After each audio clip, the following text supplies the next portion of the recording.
Hi, everybody. Robert Williamson set to bring you the coverage as Brandon Kane will step in, starting off with a walk down to first. So Kane on with a walk as Keelan Parnell makes his way to the plate, taking a look at the lineup offensively for Mississippi Gulf Coast. Parnell, the two-hitter, Mark Stevens hitting third. It is four-hitter Tom Jackson, Seth Sterling in the 5 spot. Caden Irving is the 6-hitter, Jaden Mark bats 7th. Jacob Palazzo is the 8-hitter, and Cannon Varnado is batting 9th. Ethan Edge getting the start on the bump for the Coyotes of Coastal Alabama. Meanwhile, behind the plate, it is Zane Steele. At first, Tyler Wave, the second baseman, Trevor Allen. Shortstop, Kyle Blevins. Trent Nelson at third. In that outfield, you've got Gavin Moran in left. The center fielder is Sebastian Harden. And in right field, Javian Reeves.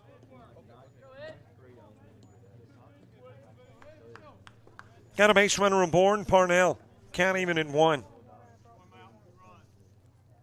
A game that was originally slated for yesterday, but moved to today. There was rain over the weekend. And it was not that the field was not playable. It was just the fact that there were a few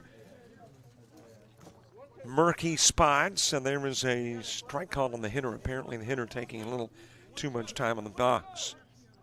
We haven't seen that called very often. As a matter of fact, this season, I believe that is the second time, and ironically, both times have been in a game involving Mississippi Gulf Coast, inside with the pitch to Parnell. But they could have played yesterday, but again, just a few little murky spots. Why not play it safe? Make sure you don't step wrong.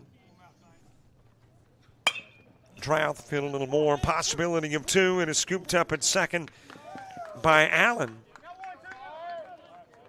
Throw over to first, not quite in time. The speedy Parnell able to get on. But the lead runner out. On the putout that goes 4-6.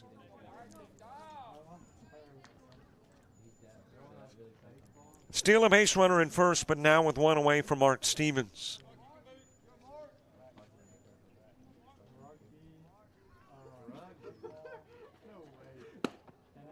A little bit outside to Stevens.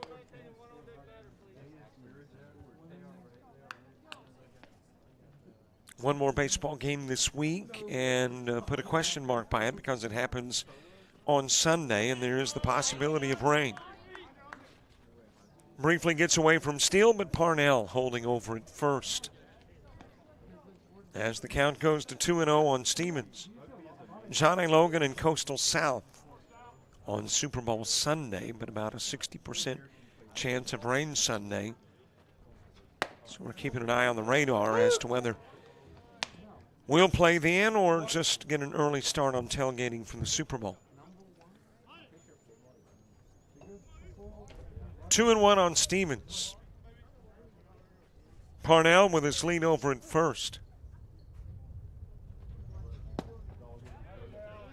Edge a little bit outside of the strike zone, and the count 3-1.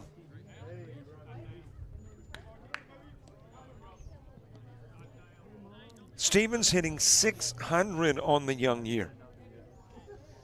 9 hits and 15 trips to the plate. On the outside part of the plate, count runs full. 2 extra base hits, both doubles. And a total of 3 RBIs on the year. That pitch low, and for the 7th time this season, a walk given to Stevens.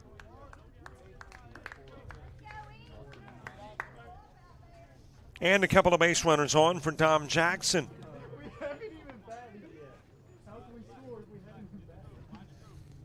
I mentioned we've already seen Mississippi Gulf Coast against Coastal Alabama South last week. And this guy started off the first with a 3-run bomb. Had a couple of base runners on against South. and dropped one on the other side of the fence, and ironically the game ended with Gulf Coast winning it by 3. So it turned out to be the difference early in the game. Let's see what happens here with Dom Jackson, who's got 3 round trippers on the year. A little bit outside with a pitch. Count goes to 2-0. 9 RBIs on the season for Jackson. Couple of base runners on, Parnell and Stevens. And that will hop away from Steele, and I think it hurt Steele. Man, got him on a finger.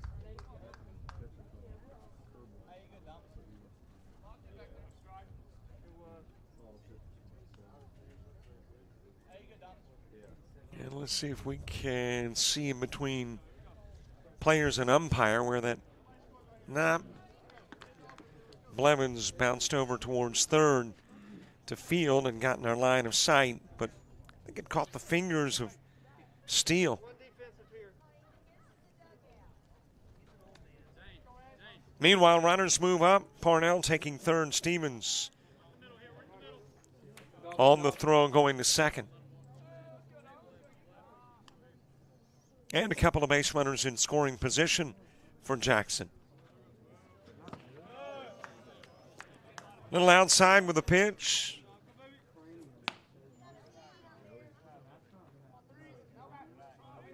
Well, coming into the ball game, Edge has not struggled with walks. Had not issued one in 4 innings of work. But has walked 2 in danger of putting another on. Jackson rolling in foul.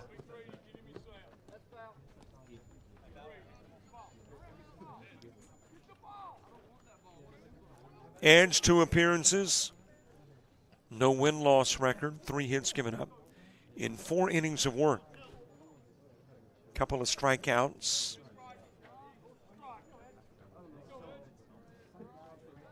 Some excellent work. That is hit well. Right center field. It is out of the park. 2-run shot, Dom Jackson.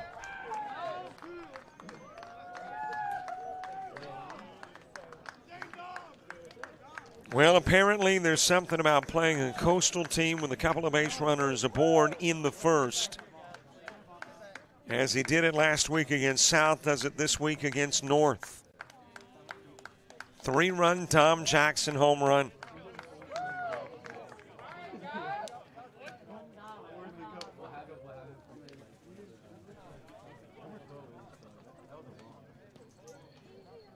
Bases cleared, and the Bulldogs lead it by 3. Seth Sterling coming to the plate. Fouled back to the screen by Sterling.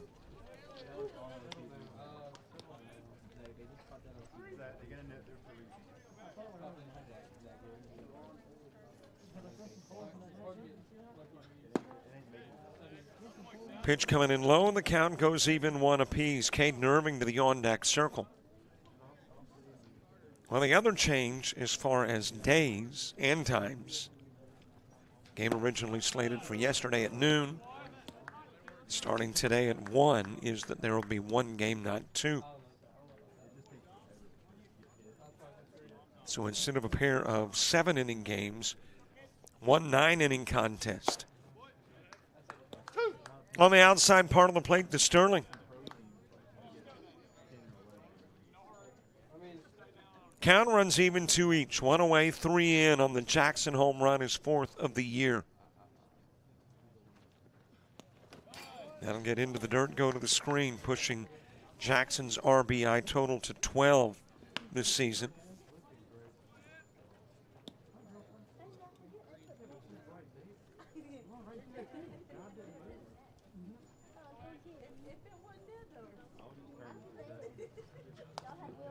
And that one hit Sterling.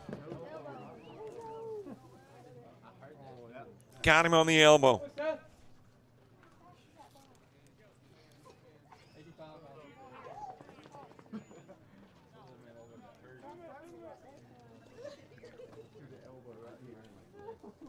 He'll go down to first.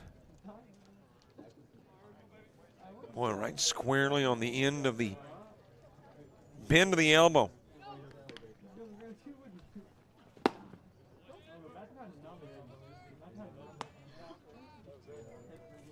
Base runner aboard for Caden Irving. Jaden Mark moving to the on-deck circle.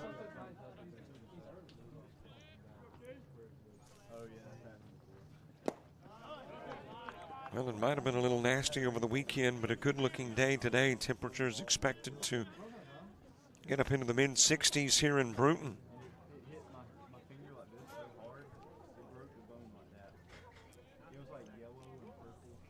And that's where we are at the moment, sitting on 65 degrees. Air quality 37 and good. UV index 4 and moderate. Winds out of the southeast at 8, gusting to 15. And those winds make 65 feel like 63. 37% humidity. And if nothing's in the way, you can see for 25 miles. Sun goes down at 5:28.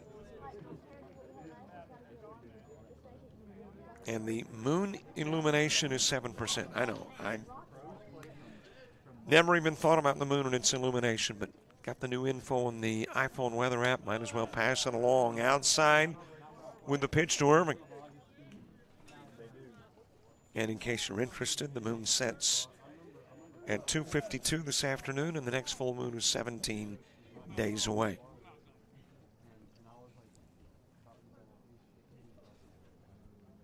Three and two the count on Irving. Here's the payoff.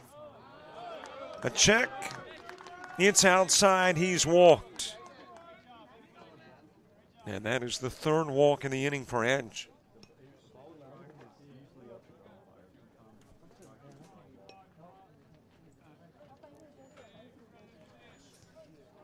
And Coach Keith Griffin having to do what no coach likes to do, and that's make his way out to the mound in the first inning.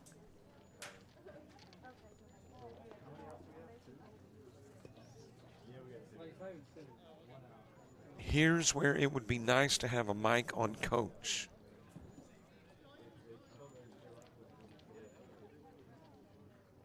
Get in on the conversation.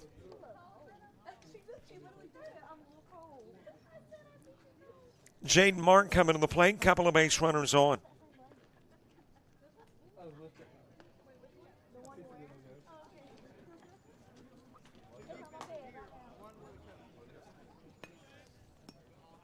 Jacob Palazzo moving to the on-deck circle. Turning into a rather lengthy top part of the first. This is the seventh hitter coming to the plate for the Bulldogs. One away. And then one out. Charged to the guy that came to the plate second, but it took care of the guy who came to the plate first, Parnell, wrapping into the 4-6.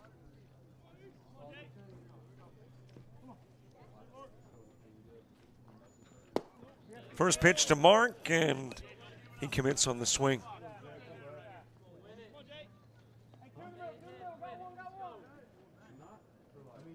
Mark, a 167 hitter on the year.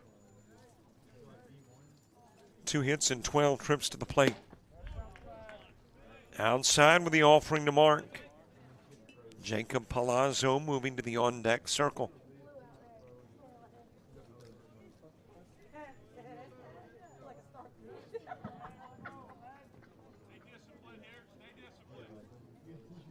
A ball, a strike, and out. Couple of base runners on.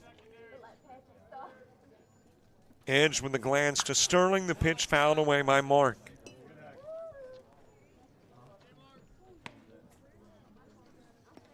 Opening home game of the season for the Coyotes of Coastal Alabama North.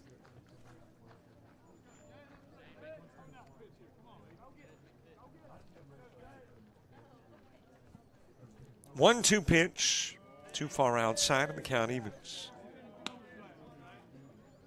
Coastal North playing in D2. Of course, the ACCC with a D1 and D2 this year. Coastal South plays in 1. Both divisions will have their year-end conference tournament in Oxford, but on consecutive weekends. Not going to play the same weekend like softball will. D1 and D2 will both play at the same time in Alabaster. Count full on Mark. And pitch is low and another walk. This one given to Jaden Mark, and the bases are loaded.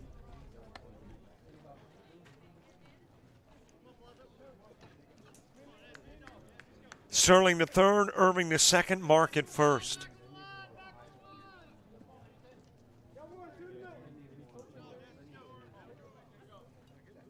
Jacob Palazzo to the plate. 1 hit in 5 at-bats for Palazzo. Pops this one up in the direction of right field. Charging in Reeves. Back onto the grass goes second baseman Allen. And it is too shallow to send runners. Everybody stays put. Sterling at third, Irving at second, Mark at first.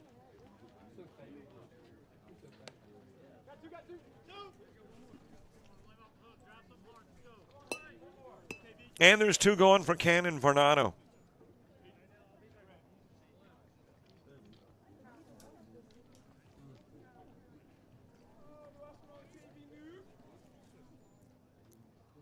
Coyotes trying to get out of the top of the first with no more damage done. Got a long way before this one wraps up. So limited to the Dom Jackson home run. Score a run or 2 in the first. If you're the Coyotes, keep chipping away at the lead. Plenty of time to get right back into the game. Couple of pitches missing to Varnado. Top of the order, Brandon Kane back on deck.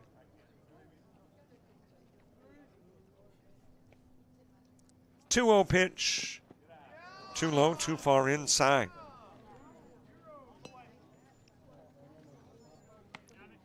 And if Edge walks Varnado, I'm not sure he will face Kane. Coach might make a second visit to the bump.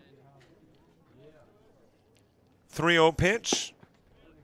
That got the outside part.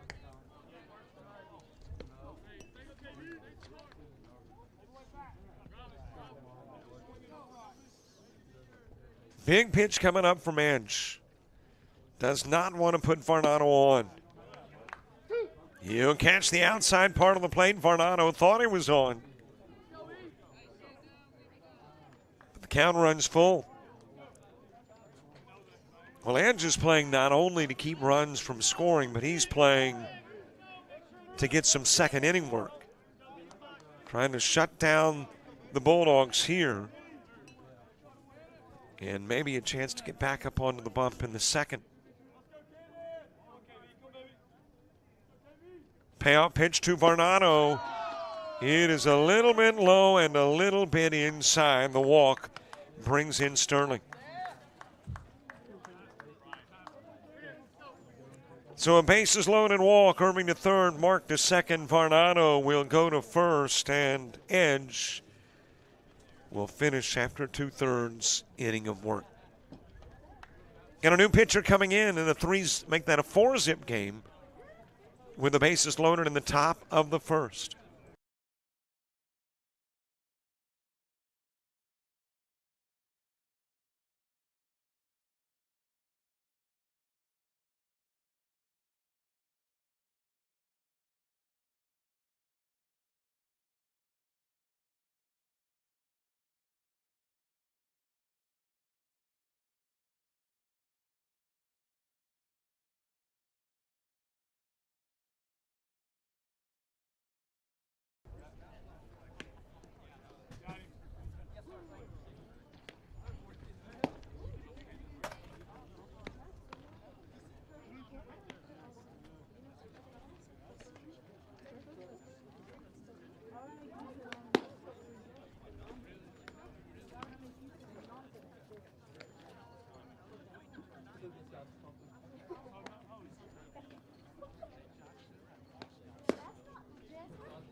The new pitcher is Kobe Riggs. Ethan Edge will leave after 2/3 of an inning, faced 9, no strikeouts, 5 walks, gave up a lone hit, but that lone hit was the Tom Jackson 3-run home run. Hit 1, has allowed a total of 4, and responsible for the 3 on.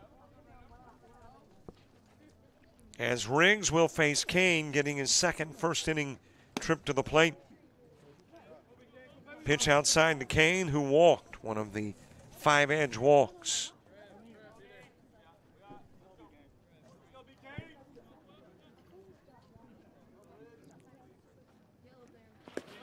Outside with a pitch, hops towards the screen. Here comes Irving from third. He'll score. Mark to third, and Venardo goes to second.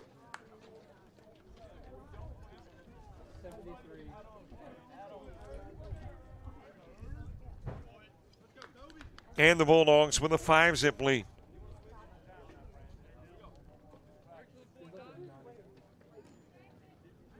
Keelan Parnell moving to the on-deck circle. Riggs has worked an inning this year. A single appearance, 2 walks, 1 strikeout.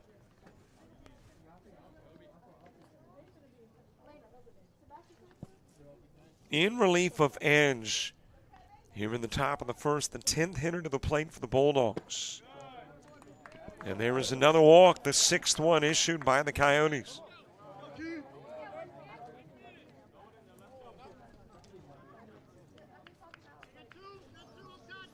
So the base is loaded again. Keelan Parnell to the plate. By the way, a reminder, you are watching on YouTube, because YouTube is the media player on JockJive.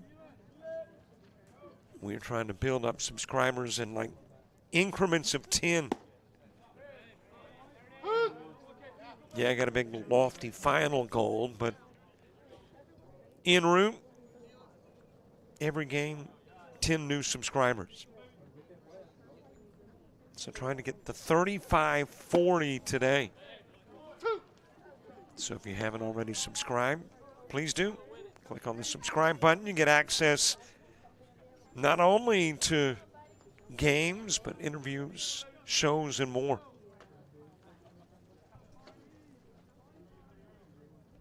Oh, 2 pitch. Fouled away. It stays 0-2 on Parnell. And you can do what a lot of folks were doing prior to this game. Let's click it to alert you when game coverage actually begins. Slated for 1, got underway around 4 or 5 after. 0-2 pitch, too high, too far outside.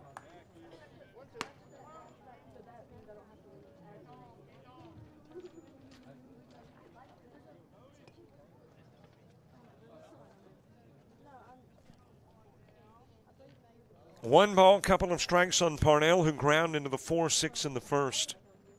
Actually, earlier in the 6th. That one is lifted towards left center field. It will sail over the head of Moran.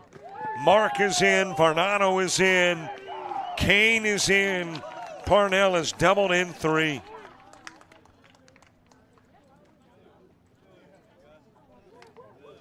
And the Bulldogs out in front by 8.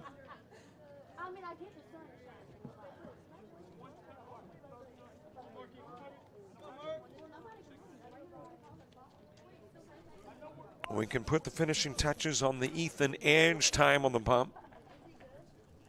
2/3 of an inning, 9 faced, no strikeouts, 5 walks, 1 hit, 7 runs allowed, and 1 hit batsman.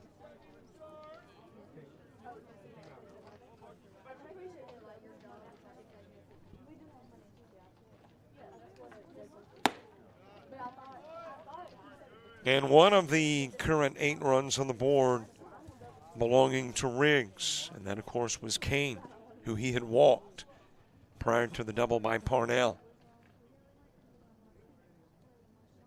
Mark Stevens followed by Tom Jackson. On the outside part of the plate to Stevens.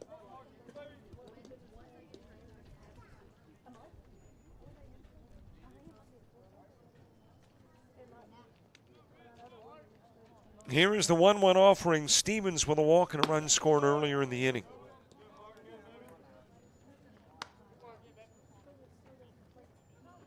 And that walk of Stevens was his 7th free pass. Leads the Bulldogs in that category.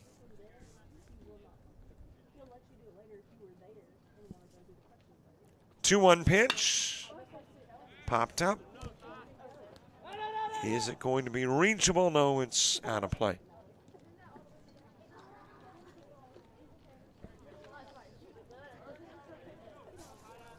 Another benefit, by the way, to being on YouTube is you can share us. Want to share it to your Facebook page or Twitter? Copy the link and text it. All of that doable. Here's the 2-2 pitch to Stevens. Just a bit outside, headed towards third. Parnell, he's there safely.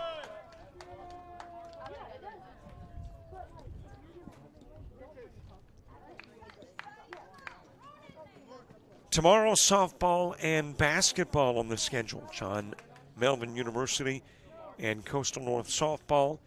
Kamari Darrington on the call.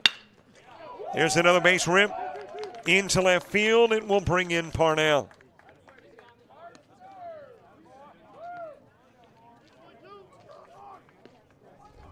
And here comes Tom Jackson back to the plate.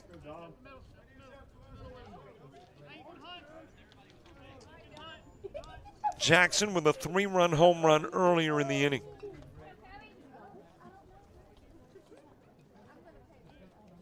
Seth Sterling moving to the on-deck circle. That homer, his 4th of the year.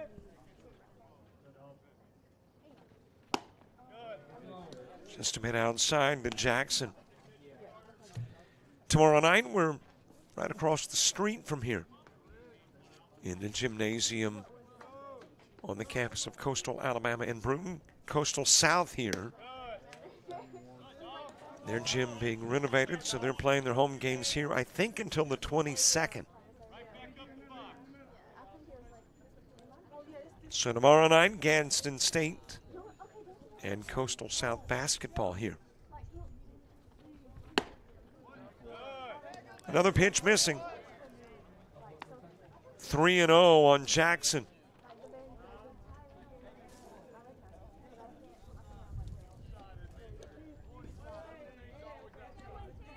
Seth Sterling on deck. Here is the 3-0 pitch. Jackson awaits. Runner in first is Stevens. On the outside part of the plate.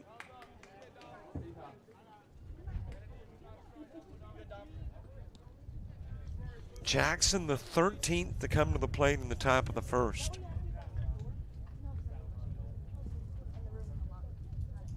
A 30-minute top part of the inning. Count goes full.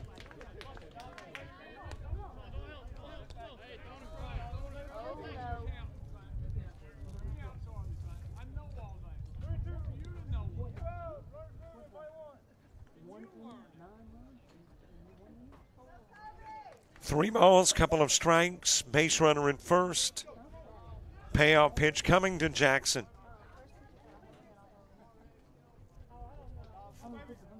Riggs in relief of Edge.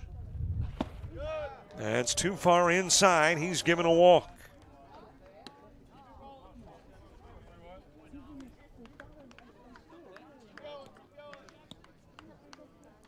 Seth Sterling's second trip to the plate in the inning.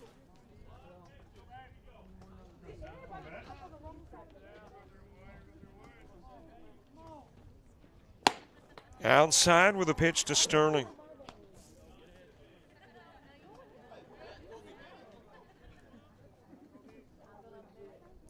Seven walks in the inning as Sterling, who was hit by a pitch, comes back to the plate.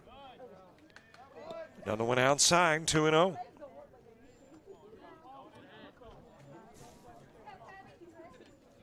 Caden Irving to the on-deck circle.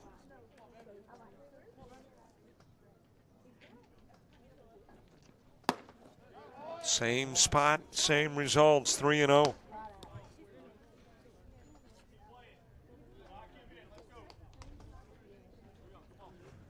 Sterling 1 of 5 coming into the ball game. 3-0 pitch. And it is 3-1.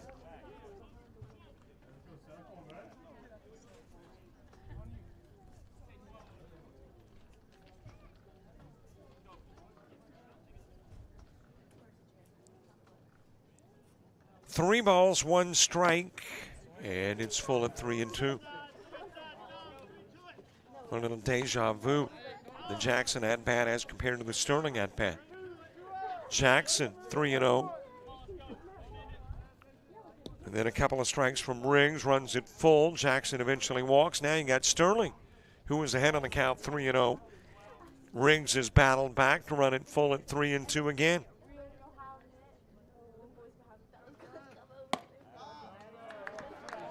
A little outside and the walk loads it up.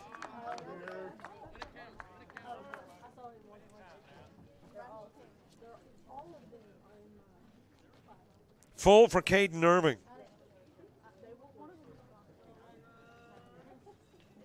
Jaden Mark moving to the on-deck circle.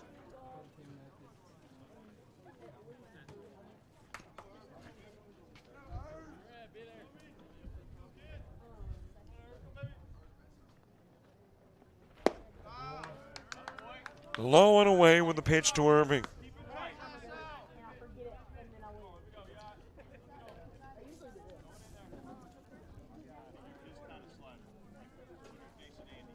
Bases loaded, 9-zip score, 2 gone. And it's popped up. Onto the grass goes Trevor Allen. He'll make the catch. Irving flies out. Bases left loaded, 9 runs played, but we're headed to the bottom of the first.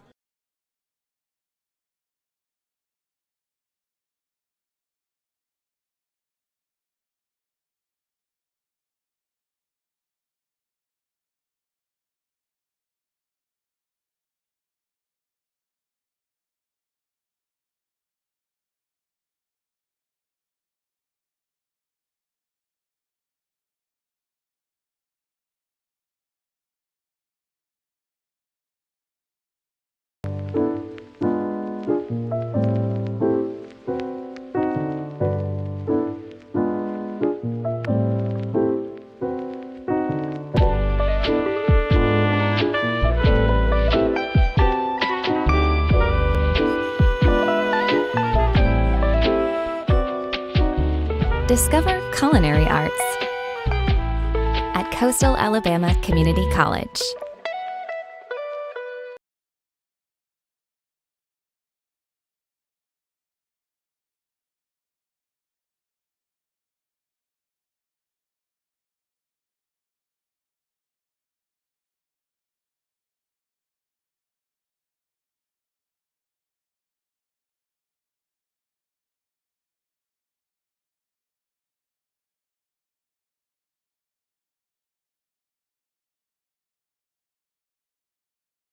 University of Alabama Online, where legends log in.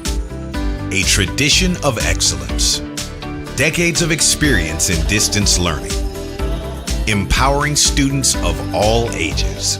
More than 90 degree and certificate programs to advance your career. UA Online. Flexible, affordable, legendary. Let your computer be your campus. Visit online.ua.edu.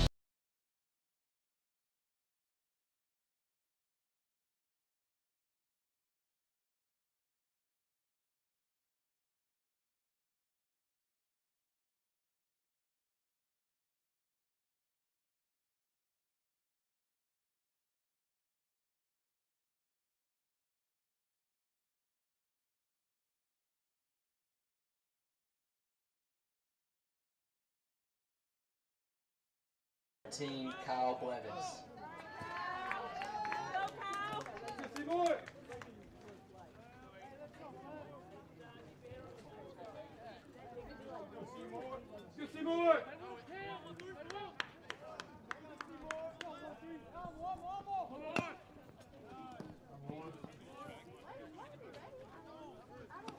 Bottom of the first gets underway. Kyle Blevins leading it off for Coastal North. Cameron Belzer is the two-hitter.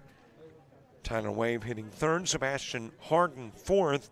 Jamian Reeves is the five-hitter. Zane Steele in the sixth spot. Trevor Allen batting seventh. Trent Nelson eighth. And Gavin Moran in the nine hole. All facing Aiden Seymour on the hill for the Bulldogs. Behind the plate, Jaden Mark. First baseman, Caden Irving. The second baseman, Brandon Kane. At short, Mark Stevens. And at third, Cannon Varnado. Jacob Palazzo in left. Keelan Parnell is in center. And the right fielder, Tom Jackson.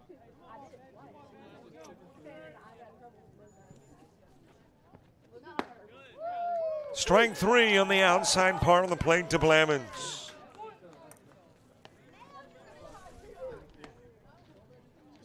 Now batting number 3, Cameron Belzer.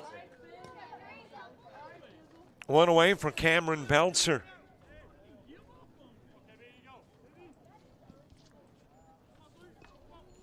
Well, where the Coyotes are concerned, they realize they don't have to get 9 in the first. Would like to, but don't have to. But would like to get rid of that goose egg.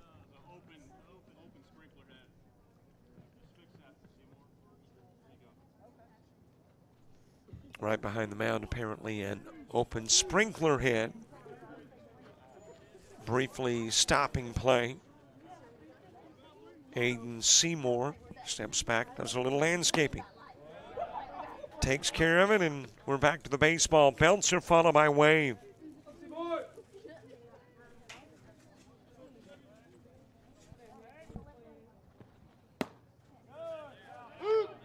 On the outside part of the plate.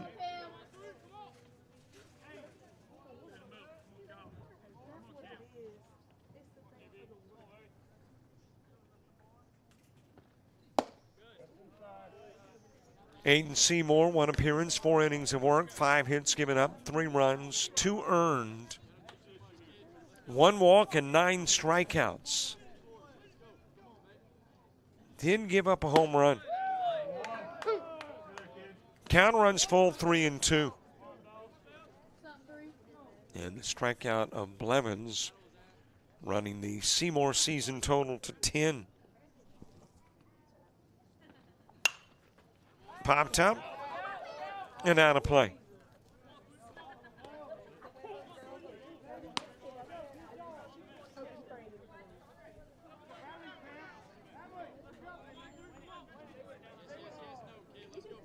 Top of the second, it'll be 7, 8, and 9 coming to the plate for the Bulldogs, but the Coyotes in no hurry to get to the second. A bit inside the walk to Belzer.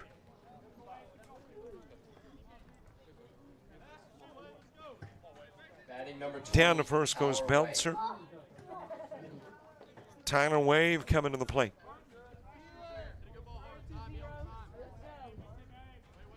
Wave, a .250 hitter on the year.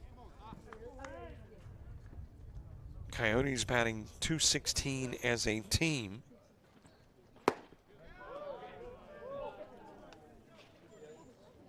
Wave 3 of 12, couple of doubles. A walk and 3 strikeouts. Trying to move Belzer over, Sebastian Harden to the on-deck circle. Popped up left side, Palazzo backtracking. It is to the warning track, but the over-the-shoulder catch made. Belzer trying to get back to first, he will. It was hit a long way by Wave, but able to track it down, Palazzo.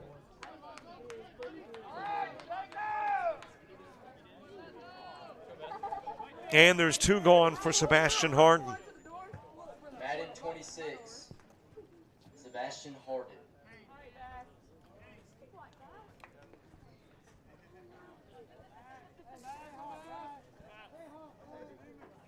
Jamian Reeves to the on-deck circle.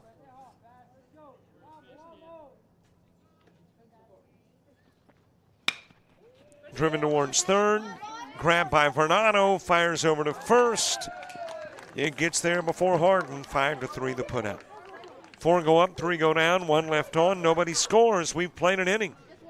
And the Bulldogs lead it by 9.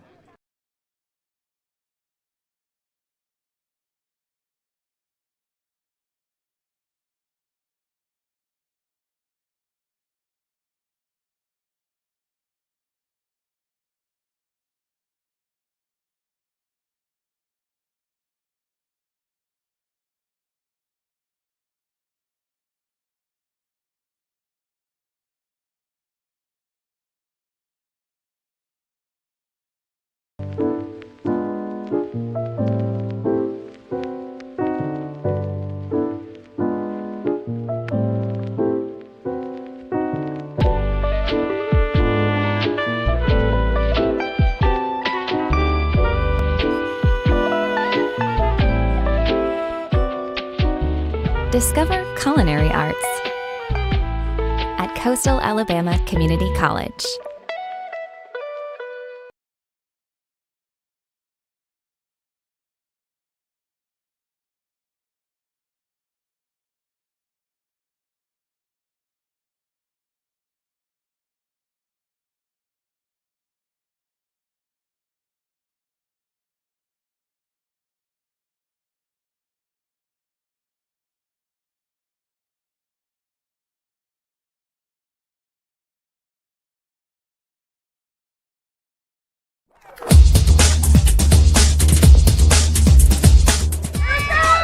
Just about all white, Jones County. Diving catch at shortstop.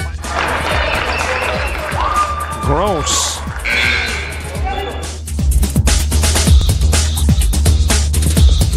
Towards the gap. Diving catch in center field by Ben Aklinski. There is a shot towards deep short. Kraft's got it. Long throw over, and he got it.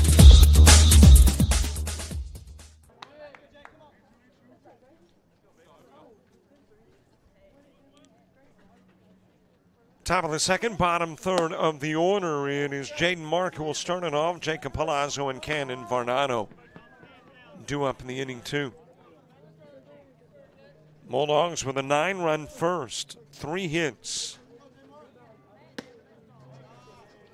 Kobe Riggs came in and faced 6 in the first and is on the bump to begin the second. Mark with a walk. Palazzo will follow. And hit by the pitch is Mark.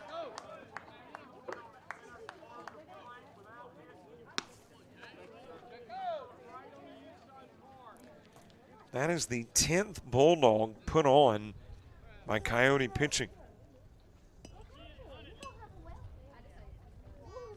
Sterling got hit by a pitch in the first. Mark here in the second. And you've got those 8 walks mixed in, too. On the corner to Palazzo.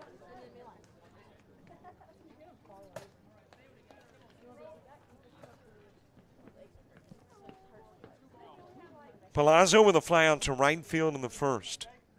0 for 1 in the game. And he's hit by a pitch.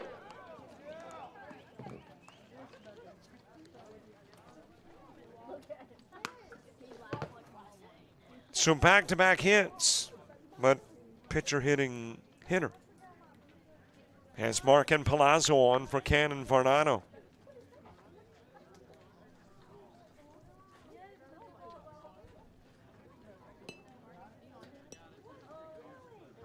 Varnado walked with the bases loaded, picked up an RBI as a result. Top of the order, Brandon Kane to the on-deck circle. But in foul by Varnado. Bottom of the inning, Reeves, Steele, and Allen, the 5, 6, and 7 spots for the Coyotes.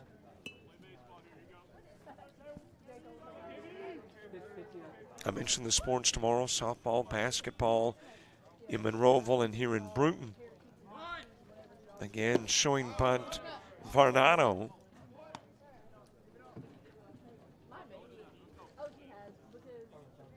Then on Saturday, more basketball. Reed State and Coastal South. MMI and Coastal North. Bunting towards first by Bernardo. Over to get in Riggs. He will fire to first. Sacrifice moves Mark to third. Palazzo to second.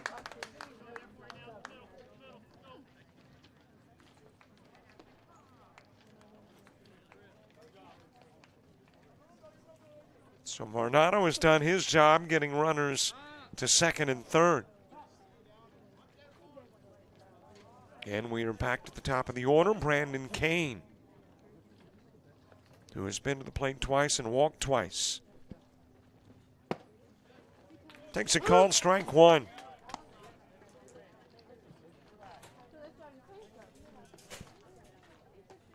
Keelan Powell is on deck.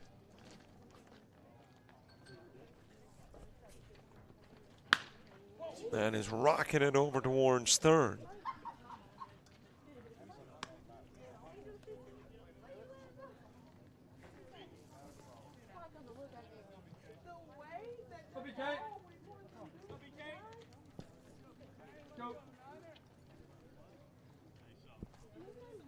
Oh, 0-2 pitch to Kane. It is too far inside.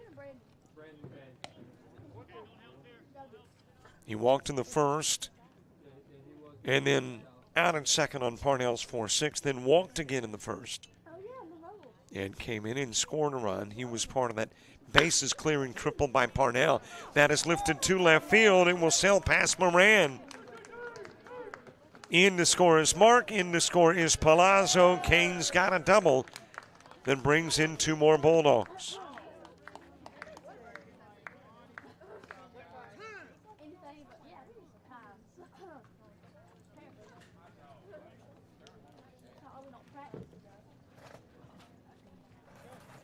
And here comes Coach Griffin.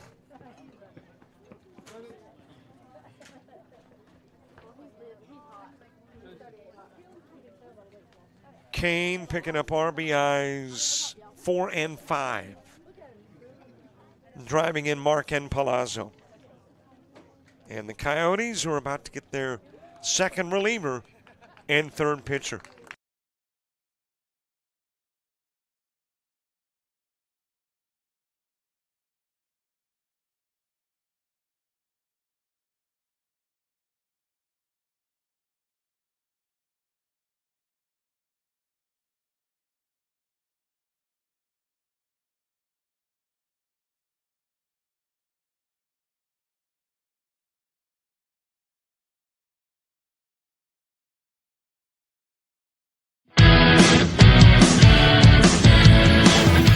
Frustrated. She's having trouble with her defensive player. Look at this sweet pass behind the back for two on the assist. And that one is hit on a rope to center field. Watch that one. And it is, oh, what a great diving catch by the center field. And in that game, it was basically a running back by committee. I mean, you had a lot of guys carrying the football. Is that the protocol for the upcoming season for the backfield of Jackson State? It's a really nice pitch to get the ground ball double play. Second one. 6-5 is your final. East Georgia advances to the championship game.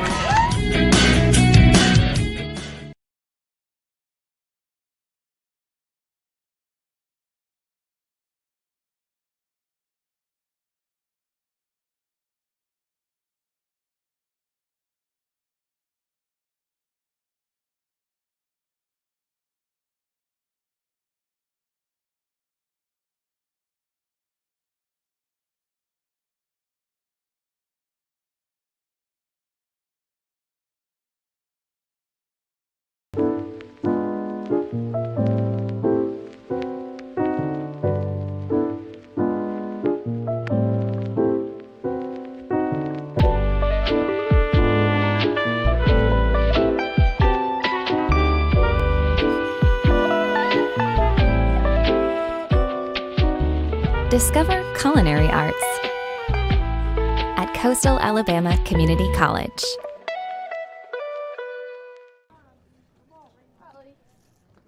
Lee Rogers, the new pitcher, facing Keelan Parnell. With the base runner at second, Brandon Kane. There are no Lee Rogers pitching numbers on the year. So Rogers getting his first stint on the bump and does so after Riggs worked 2/3 of an inning in phase 10. No strikeouts, 3 walks, 2 hit batsmen, 3 hits given up. He allowed 4 and leaves with 1 on. Outside with a pitch from Rogers.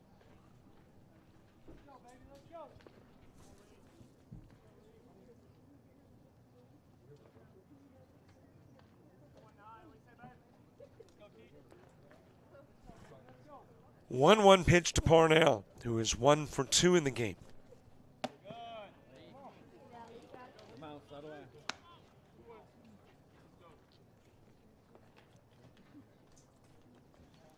Parnell in the first ground into a 4-6 and doubled in 3 runs.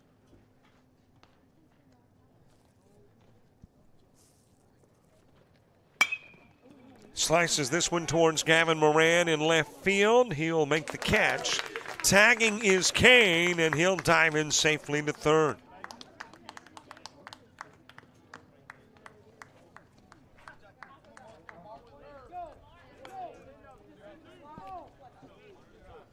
Two gone for Mark Stevens. Stevens with a walk and a single, an RBI and a run scored.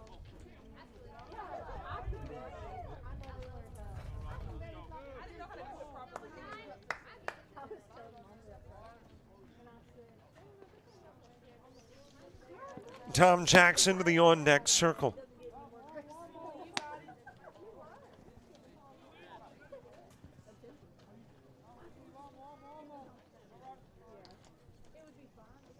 Lee Rogers relieving Riggs, who relieved Edge. Strike delivered on the inside part of the plate.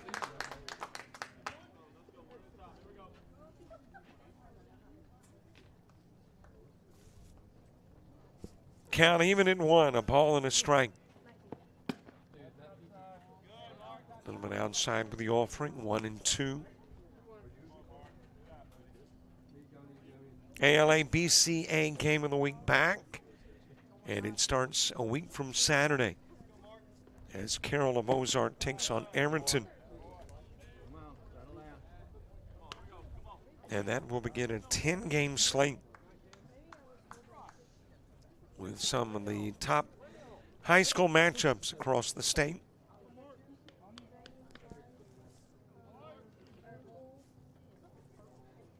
Three-one pitch.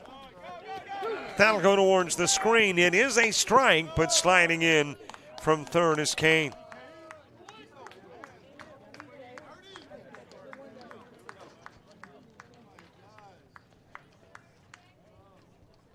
And the Bulldog lead goes to 12.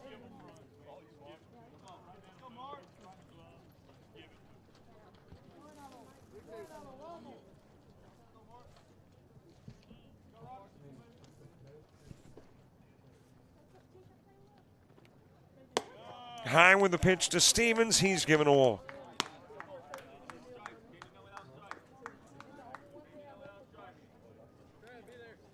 Tom Jackson to the plate. Jackson with a home run and a walk, 3 RBIs, a run scored.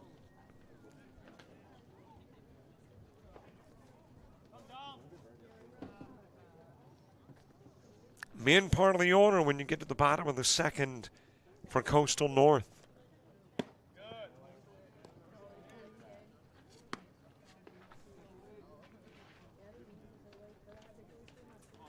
One 1-0 to Jackson.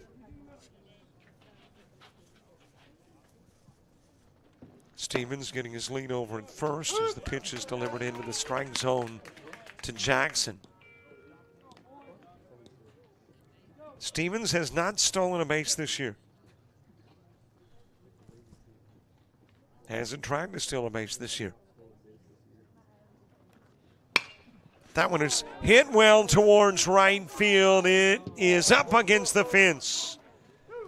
Played well off the ricochet by Reeves. And Jackson A double that moves Stevens to third.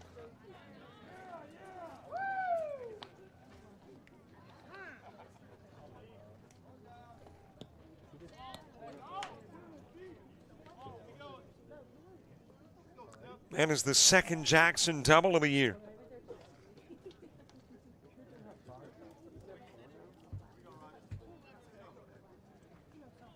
Well, that's got at least one in and maybe even an inside the Parker if played wrong off the fence by Reeves, but just played it perfectly off the ricochet.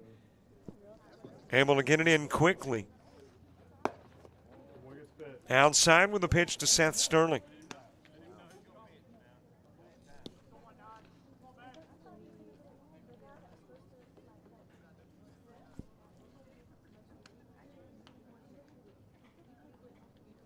Sterling's been hit by a pitch and walked. Caden Irving on deck. Another pitch outside. 2-0.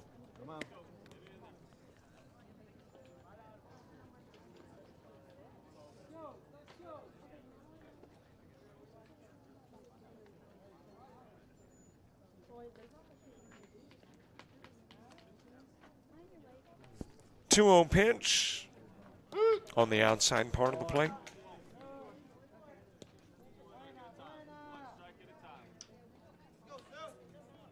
Couple of base runners aboard, 2 are gone. 3 runs in the inning, a 12-zip Bulldog lead. Lee Rogers. And Sterling will go on the swing.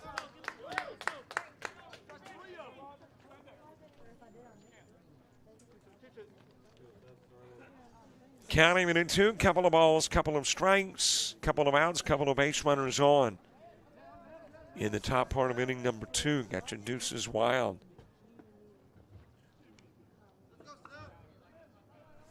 Rogers 2-2 pitch, got the outside part of the plate. 3-run score, Bulldogs lead by 12, but the Coyotes are headed to the bottom of the second.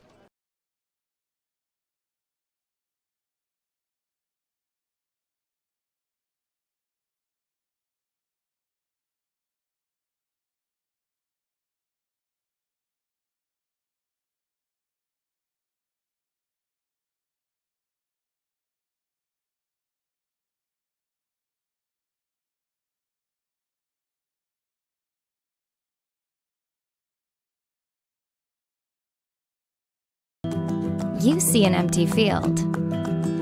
We see a world-class tournament. We see an amazing wedding day. An empty stadium becomes a music festival. We see a blank canvas. We're the people who bring the biggest events to life. Discover event planning at Coastal Alabama Community College.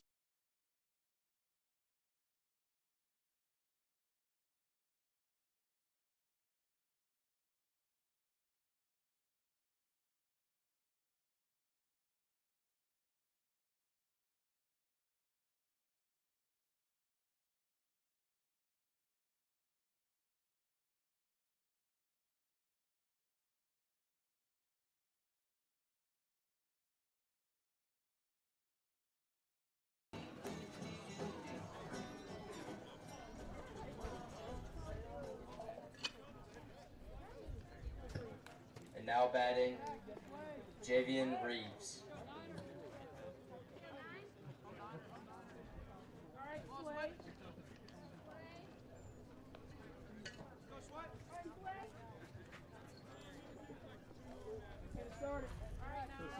We get the bottom of the second underway. Javian Reeves followed by Zane Steele, Trevor Allen, 2. As it is fouled away to begin the bottom of the second, we are an hour in a 12-zip ball game. I am reminded of a ACCC tournament game. It's been about a decade ago. I can remember one of the two teams, Wallace-Dothan. As this is ground to first, scooped up by Irving, and out goes Reeves. In that ball game, I believe it was Wallace-Dothan had an 11-zip lead after 3. Now batting number 10, Zane. And at the end of the game, or actually going into the ninth, it was tied at 18. Coyotes trying to match that here. Start chipping away at the lead, get back into the ball game. Zane Steele with one away.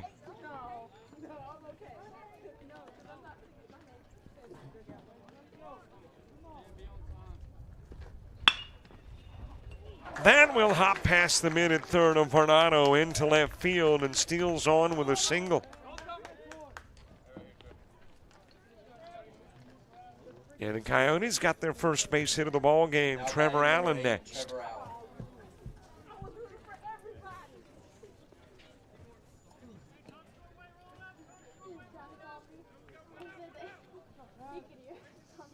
Trent Nelson to the on-deck circle. Third inning for Gulf Coast starts with Irving.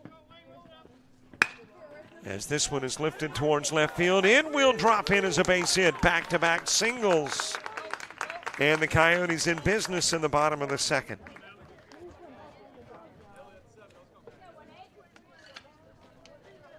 Now batting 18, Trent Nelson. Trent Nelson to the plate.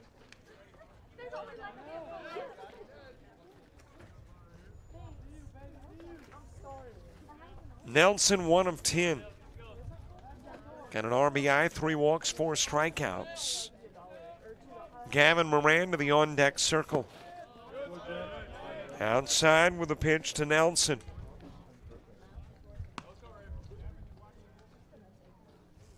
Coastal North wants to stay out of the double play, that's for sure, with a couple of base runners on.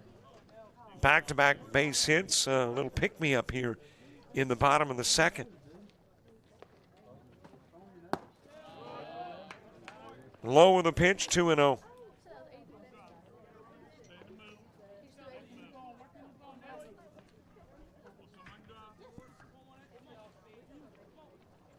Two balls, no strikes. Trent Nelson, that got the corner.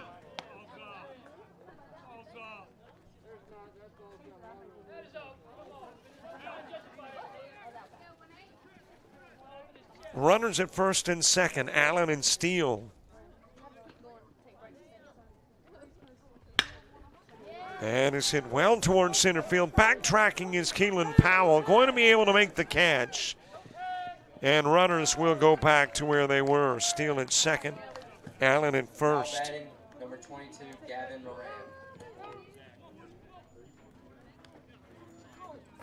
And that's got Gavin Moran coming to the plate.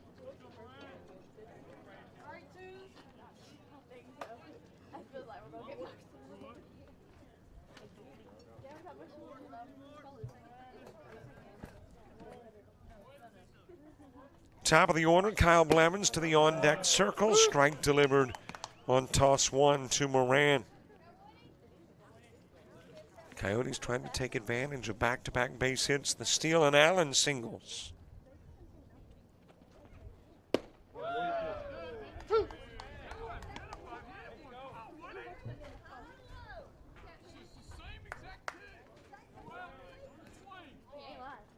Nothing in 2 on Moran. Aiden Seymour, his second inning of work for the Bulldogs. Here's the 0-2 offering. Outside. Mark able to keep it in front of him, which keeps runners at first and second.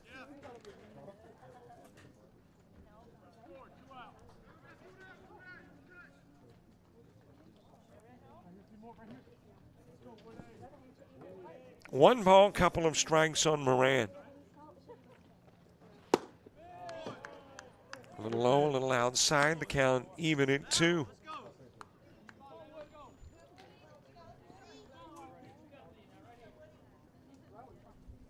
Moran 1 of 8 on the year.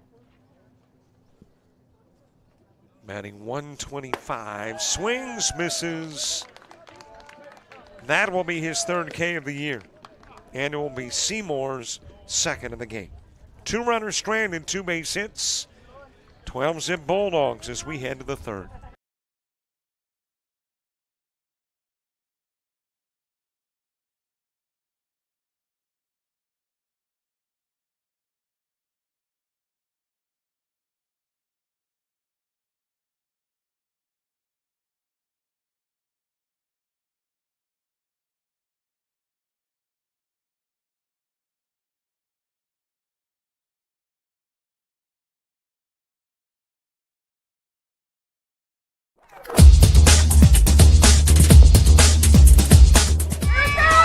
Just about all White Jones County. Diving catch at shortstop.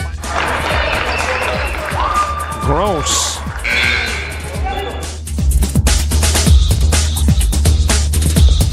Towards the gap. Diving catch in center field by Ben Aklinski. There is a shot towards deep short. Kraft's got it. Long throw over, and he got it.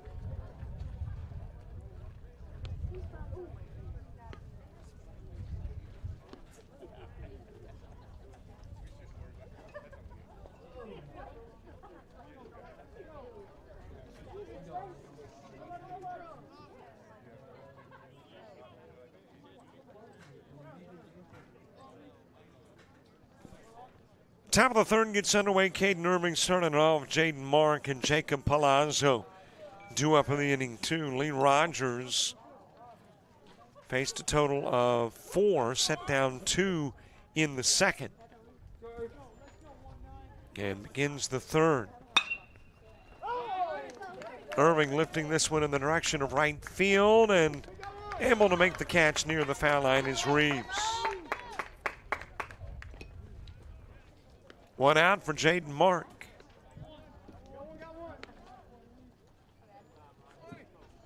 Mark with a walk and was hit by a pitch. Scored a couple of runs. Jacob Palazzo moving to the on-deck circle.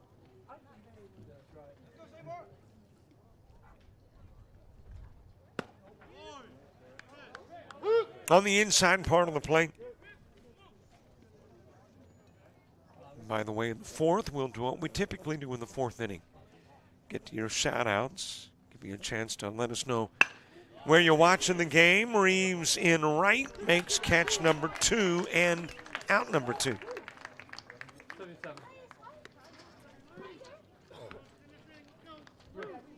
And there's 2 away for Jacob Palazzo.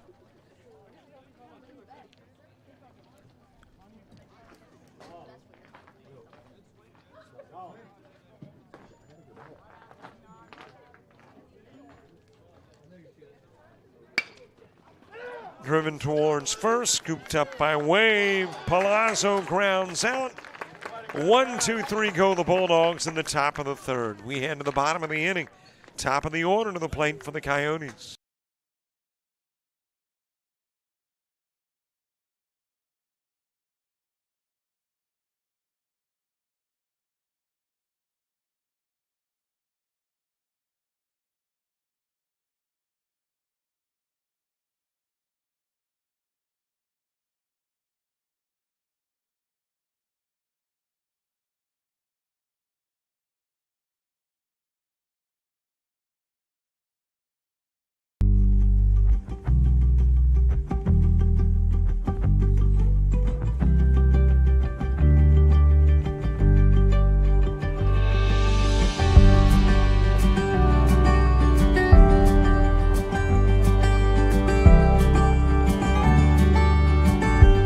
Discover pastry baking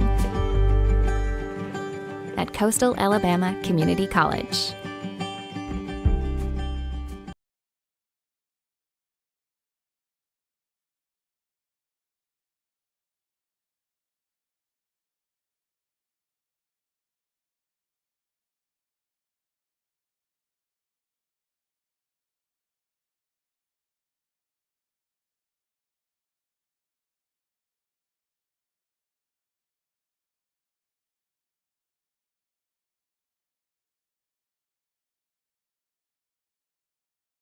Kyle Blevins.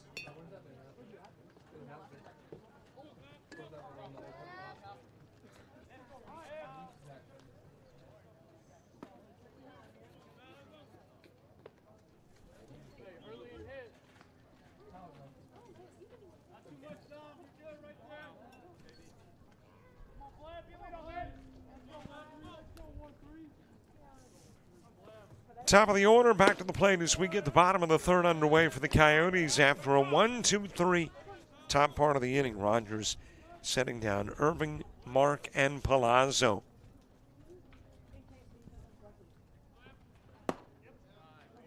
On the inside part of the plate to Blevins, who struck out looking in the first. Cameron Belzer to the on-deck circle.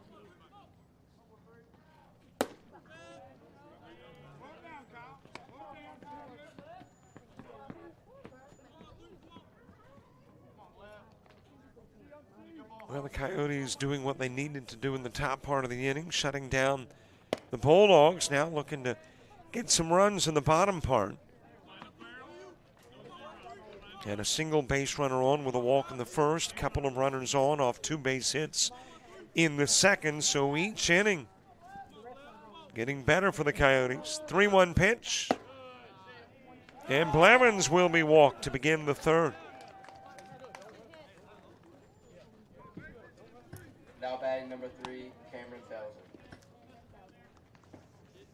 Cameron Belzer, who is the only walk thus far in the game, of course, prior to Blevins, by Seymour, now 2 total for the Bulldog pitcher.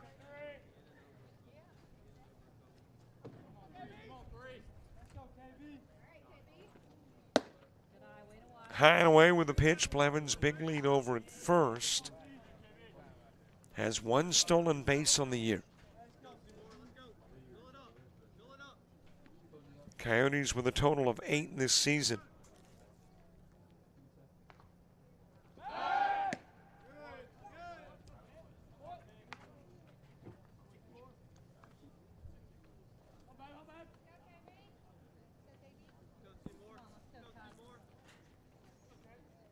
Tyler Wave is on deck. Bottom of the order in the top of the fourth for the Bulldogs as that pitch is outside, 2-0.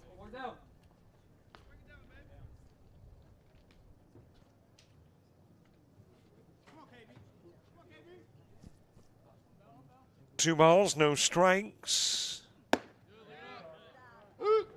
Make it 2-1. As many walks as strikeouts. Coach Keith Griffin not particularly pleased with the strike call. That one is driven towards right field, over to make the catch. Jackson, and Blevins will trot back to first. Now batting number 20, Tyler Wade.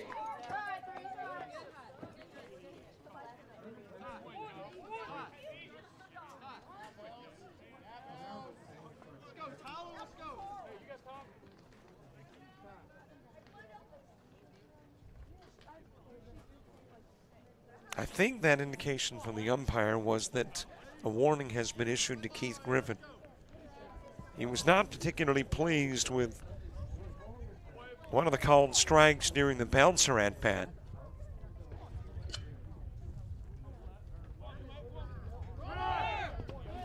Running is Blevins, and he'll be in safely.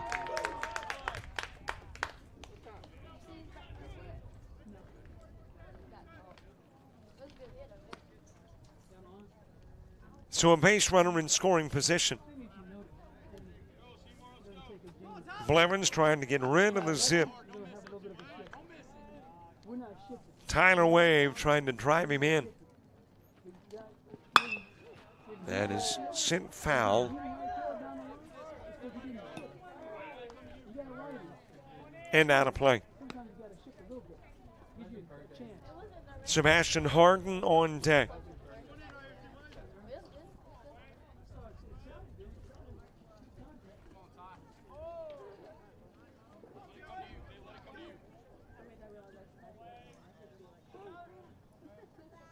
A ball, a strike, and an out, a runner on. Another strike, and that's going to be again in that area that displeases Coach Griffin.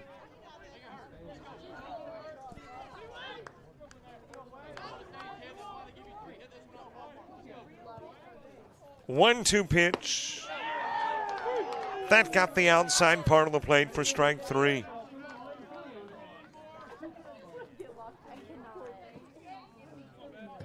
Now batting And there's 2 gone for Sebastian Harden. Harden wrapped into a 5-3 in the first.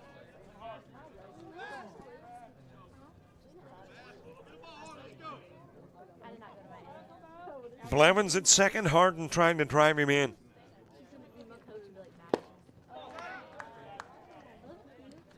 Varnado, Kane, and Parnell when you get to the fourth for Mississippi Gulf Coast.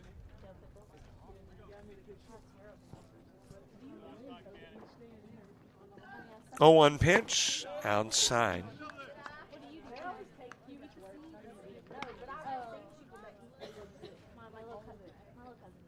The only game today on JockJive, as I mentioned, tomorrow, softball and basketball. Only basketball Saturday, only baseball on Sunday. 1-1 pitch, just a little bit low.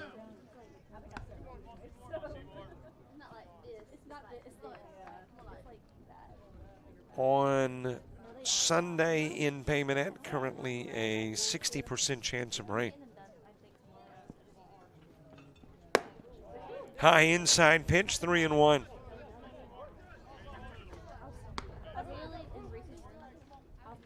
So we will see if John A. Logan and Coastal South play on Sunday.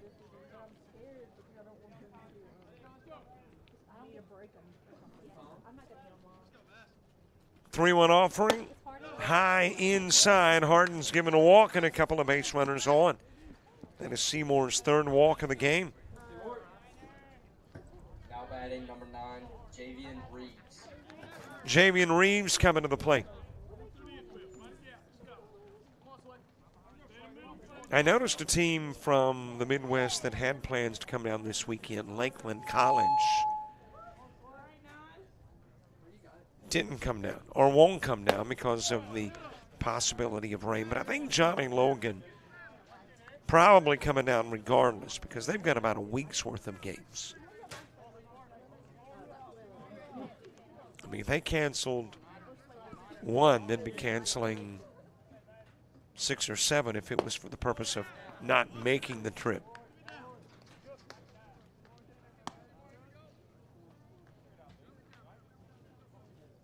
Reeves ground out to first in the second.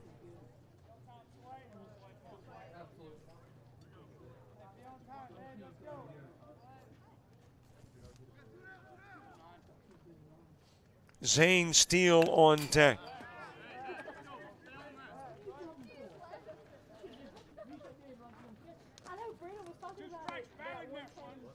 Coyotes trying to play to run here in the bottom part of the 3rd. A 9-run first, a 3-run second for the Bulldogs, scoreless in the top part of the inning.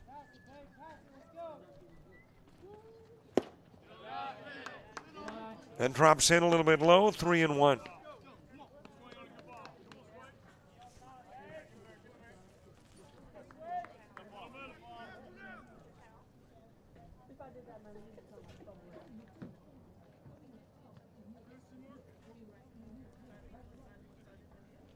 Reeves the first out in the second inning when he ground out to first to begin the inning. Then you had the back-to-back base hits.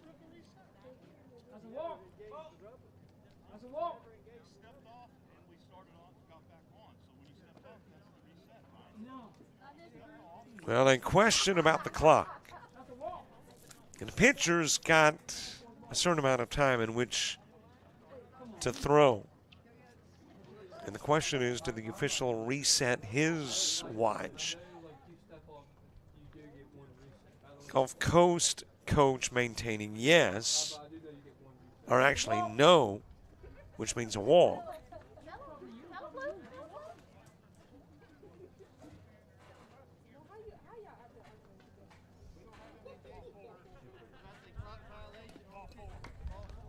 And it is a clock violation. Turns into ball 4, and Reeves will be walked down to first. That'll load it up. Blevins goes to 3rd, Harden to 2nd.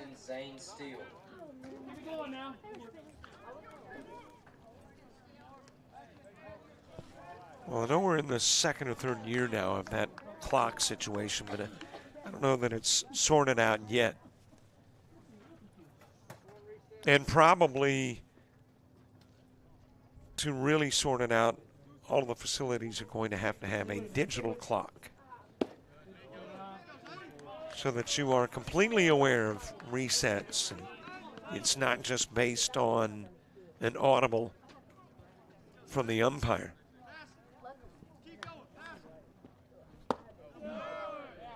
Zane Steele with a single in the second.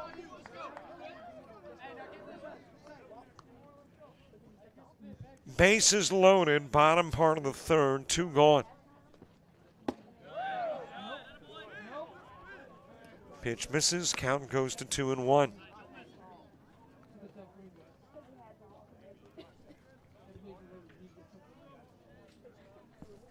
Two balls, 1 strike, and the count even as that one heads towards the parking lot and out of play.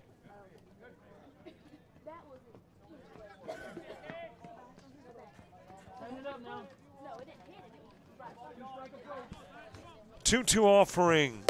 Too high, too far inside. Coyotes trying to get on the board. Whether it's hit, error, walk, they'll take any of the above. Zane Steele awaiting the payoff. He's walked, and in is Blevins.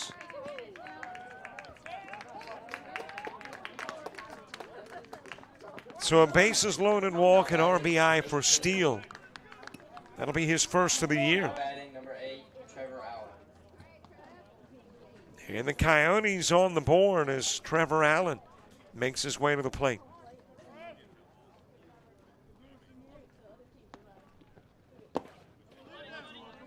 Outside with the pitch to Allen.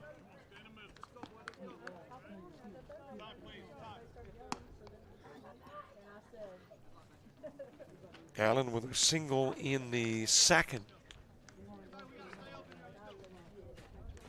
To the plate with the bases loaded and 1 run in the bottom of the third, as Seymour has struggled a bit with the last 3 hitters walking Harden, Reeves, and Steele. And of course, started the inning with a walk of Blevins before getting back-to-back outs of Belzer and Wave.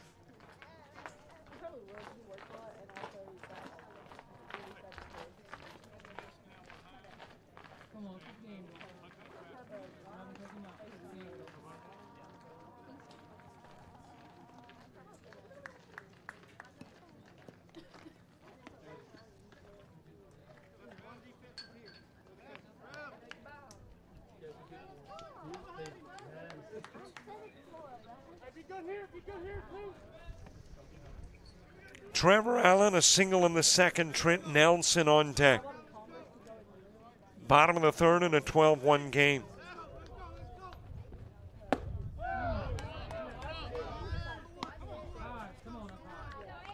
And Trevor Allen hit his third of the year.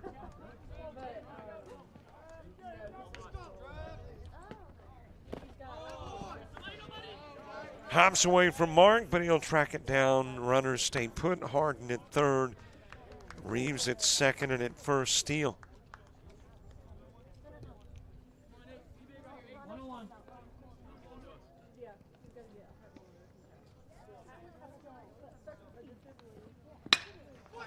That is floated towards center field, initially stepping forward, then drifting back and making the catch is Keelan Powell.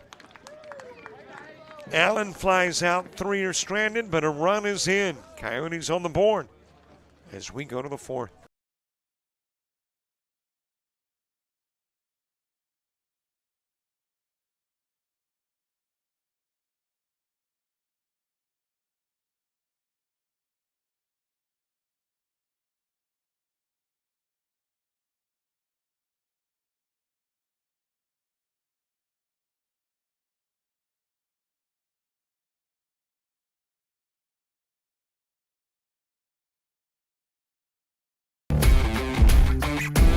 Think you need a 4-year degree to make good money? Think again. Get training in your own backyard. Master a skill to land a job fast. And start your path to a career that pays. So what are you waiting for? Discover aviation at Coastal Alabama Community College.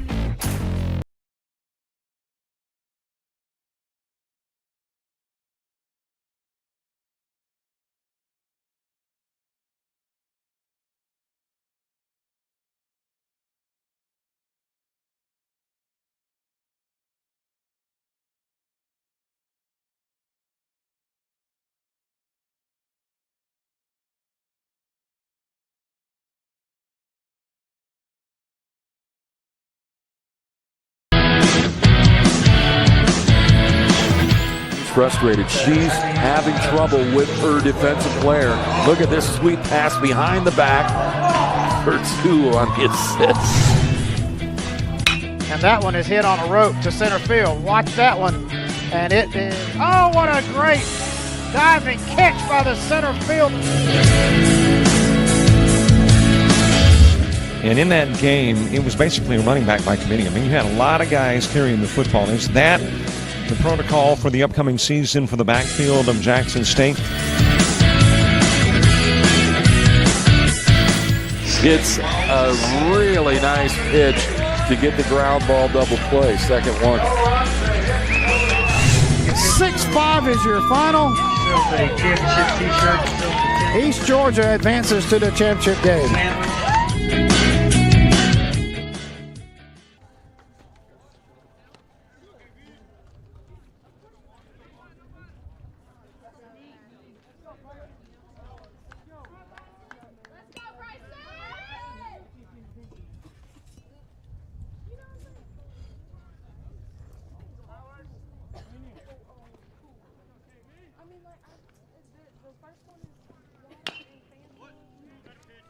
Top of the fourth, and the new pitcher is Bryson Howard. Coming in for Lee Rogers, who worked 1 2/3, faced 7. 1 strikeout, no walks, 1 hit, no runs. And hands it over to Bryson Howard. And another pitcher that doesn't have any season numbers, so a first for Rogers. And now a first for Howard. You see a number attached to your scoreboard, by the way. Time to get into shout-outs. It's a 4th inning feature.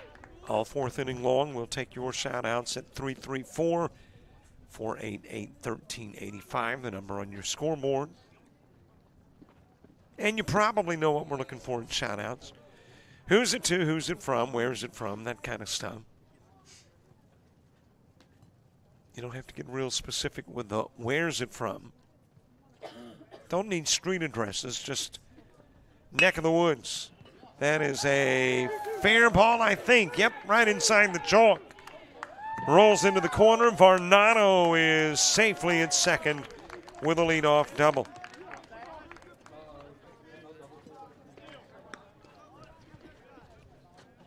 And a base runner in scoring position for the Bulldogs.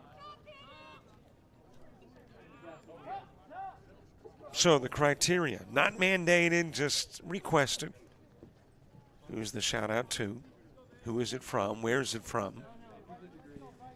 And if you're watching it work and the boss is okay with that kind of thing, we'll give a little free PR to the work spot. Stick that on there too. 334-488-1385. Of course, you can shout out anytime you like on YouTube. But in the 4th via text, 334-488-1385. Count even at 1, top of the order, Brandon Kane. 4 innings and 4 plate appearances for Kane. Keelan Powell to the on-deck circle.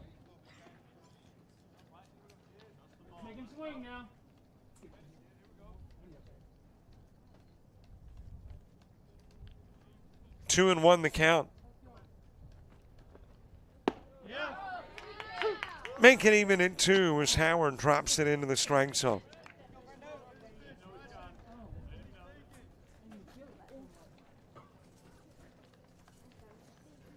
Keelan Parnell is on deck. Kane has walked twice and doubled.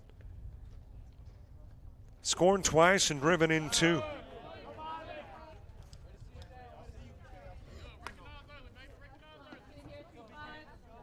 Bryson Howard, the 4th Coyote pitcher of the game.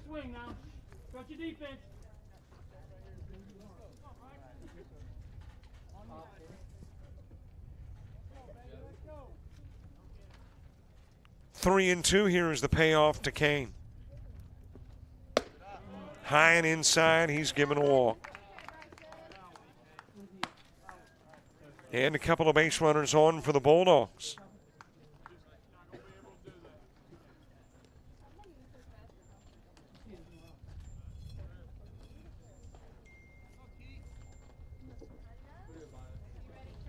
So 2 aboard as Keelan Parnell makes his way to the plate.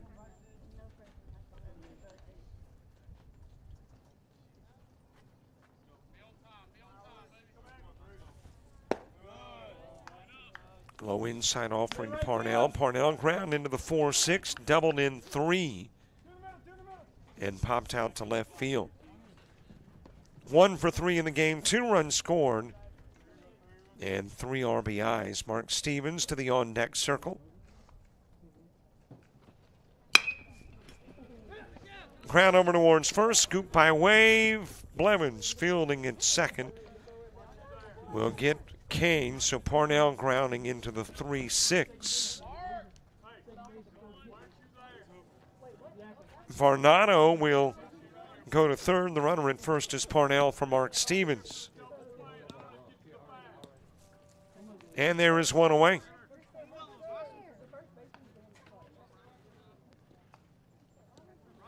To Louis Vincent's family from CAN. I probably should know what those acronyms are. Watching from Miami.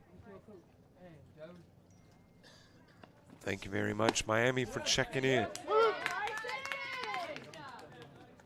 Shout out says, still love those Coastal guys. They will turn it around for conference play. Nick, and in parentheses, Denver. So I'm assuming watching in Denver. What a great spot to be watching the game. Into the dirt, off to second. Parnell tagged out. Trying to get there, couldn't. Compliments of the steal throw.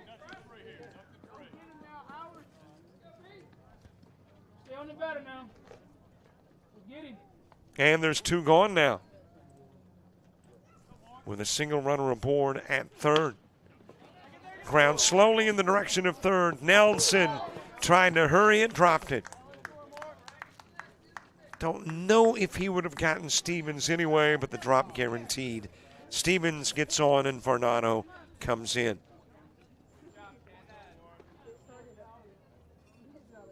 And unofficially, I'm scoring that as an error. E5, charge to Nelson. And it brings Dom Jackson back to the plate. He's hit one out of the park and hit the fence with the other.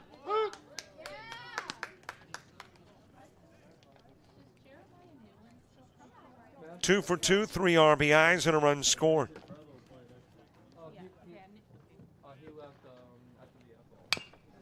That is fouled away. Yep, I should have known the acronyms. CAN, Coastal Alabama North. That makes sense. It's, I'm going to blame it on the age thing. I don't know if that's a good excuse or not.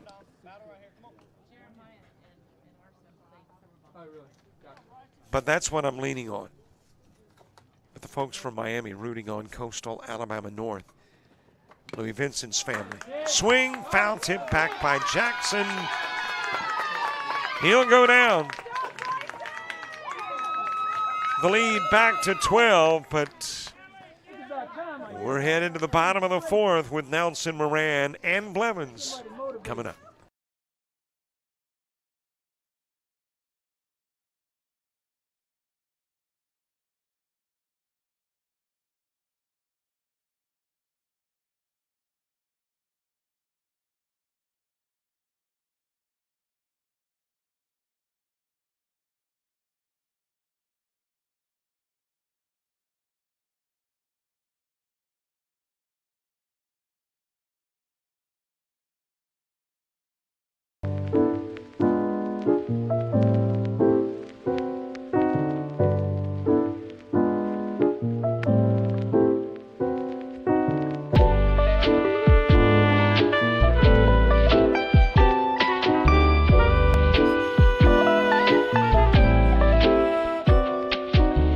Discover culinary arts at Coastal Alabama Community College.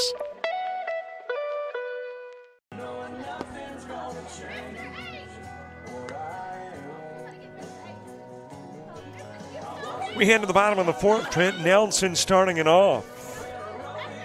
And got a new pitcher on the hill. Aiden Seymour will work a total of 3 innings. And in those 3 innings of work, faces 16. Hands out 3 strikeouts. But countered that with 1, 2, 3, 4, 5 walks. Gives up 2 hits and a run. Came into the ball game with only a single walk, but issues 5 in this one. Came into the game with 9 strikeouts. Picks up 3 more. 12 total. And a new pitcher on the bump, and I am scanning all notes to try to tell you who the new guy is. He apparently has not been on the hill previously, so don't have him in that category. Got one more spot I can look to see if we can tell you who is on the hill. Trent Nelson coming to the plate. Gavin Moran, Kyle Blevins due up in the inning too. And yeah, continuing to take your shout outs. 334-488-1385. 334-488-1385.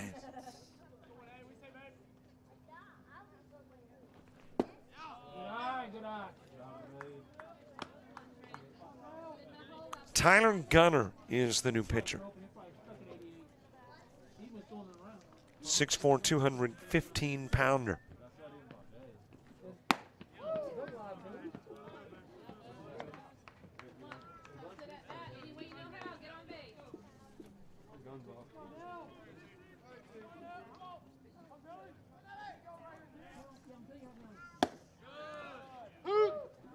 On the outside part of the plate to Trent Nelson. Nelson with a fly out to center field in the second.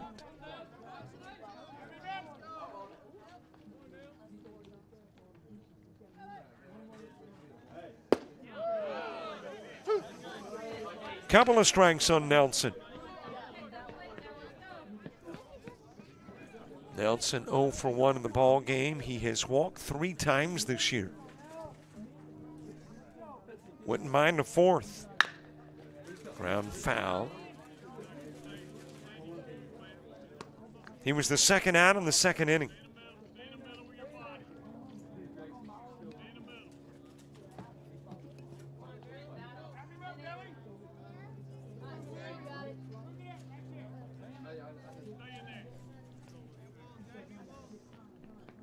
Three balls, couple of strikes. Gunter. First he's faced and stepping into the ball game, popped up. Over in foul territory and will get out of play. Behind the dugout near first.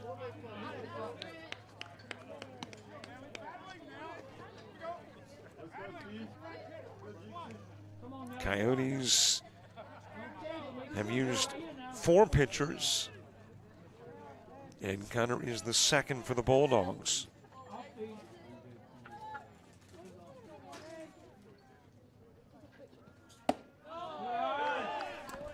A little bit outside and down to first goes Nelson.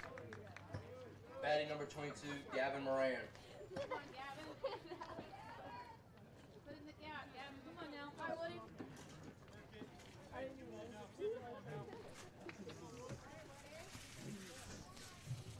Base runner aboard, Gavin Moran steps in. Top of the order, Kyle Blevins to the on-deck circle.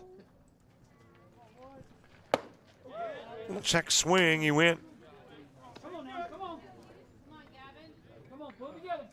Moran, one of the 3 Seymour strikeouts in the game. Seymour with 1 an inning. Blevins in the first, Moran in the second, Wave in the third. A little outside with the offering.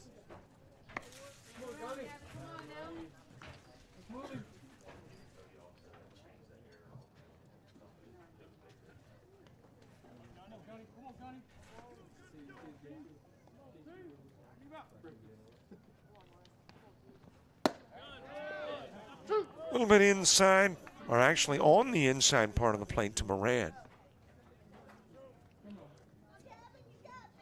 Moran, the last out in the second inning when he struck out. Kyle Blevins awaiting his opportunity next. High inside pitch to Moran.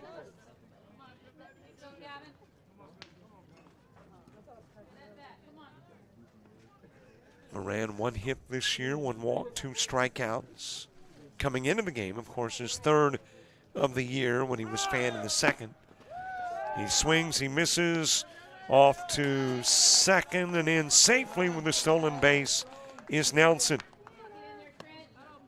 Nelson's second stolen base of the year. 13 batting, Kyle Blevins.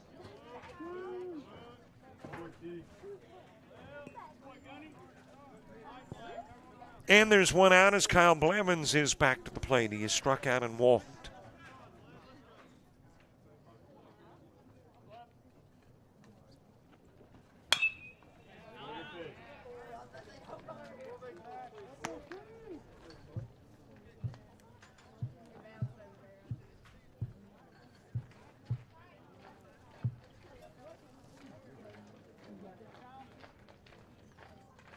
Blevins' strikeout came in the first. The walk came in the third. Count evens at 1. Cameron Belzer is on deck. 5th inning for Gulf Coast. Sterling, Irving, and Mark.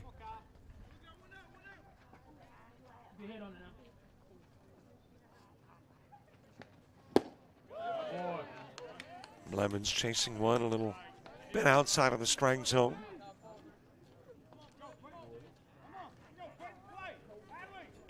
Count goes to 1-2.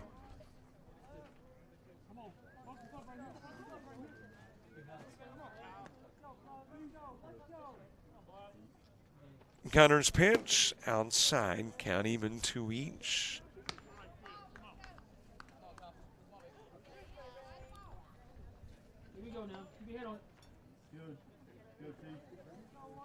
Blevins, the sophomore, leadoff hitter and shortstop a year ago for the Coyotes.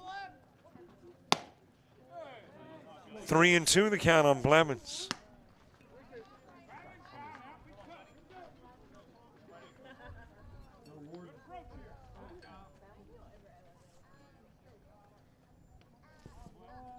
Here is the payoff from Gunner. He's already walked 1.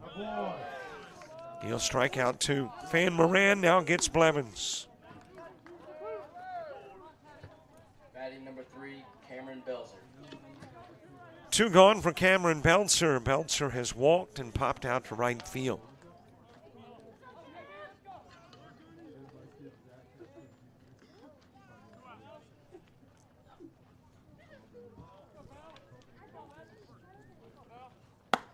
Outside with a pitch to Belzer. His walk came in the first. The fly out to right came in the third.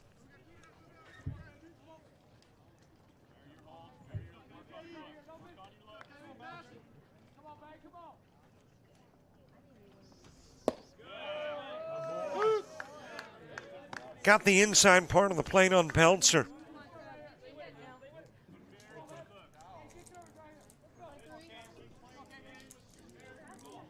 Count even, 1 apiece. A ball, a strike, 2 gone. Nelson with a walk on the stolen base at second.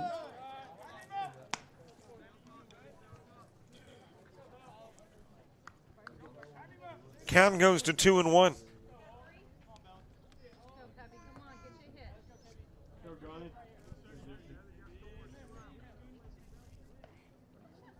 Gunner's offering and handcuff Belzer.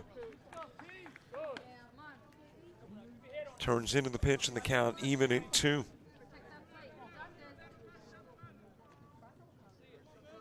all of the home Coastal North, Coastal South, Bishop State baseball games this year. 2-2 pitch, high and away.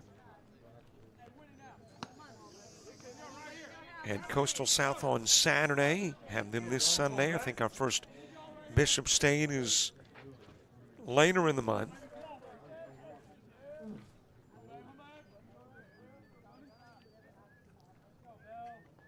Three-two pitch. Belzer swings, misses. The 3 outs in the 4th, all Gunner strikeouts. Nelson left at second. We have played 4 and go to the 5th with the Bulldogs by 12.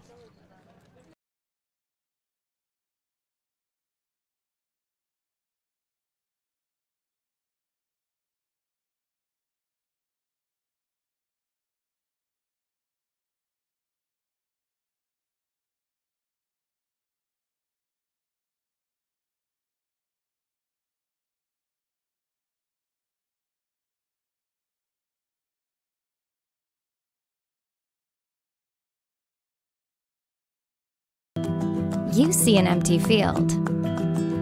We see a world-class tournament. We see an amazing wedding day. An empty stadium becomes a music festival. We see a blank canvas. We're the people who bring the biggest events to life. Discover event planning at Coastal Alabama Community College.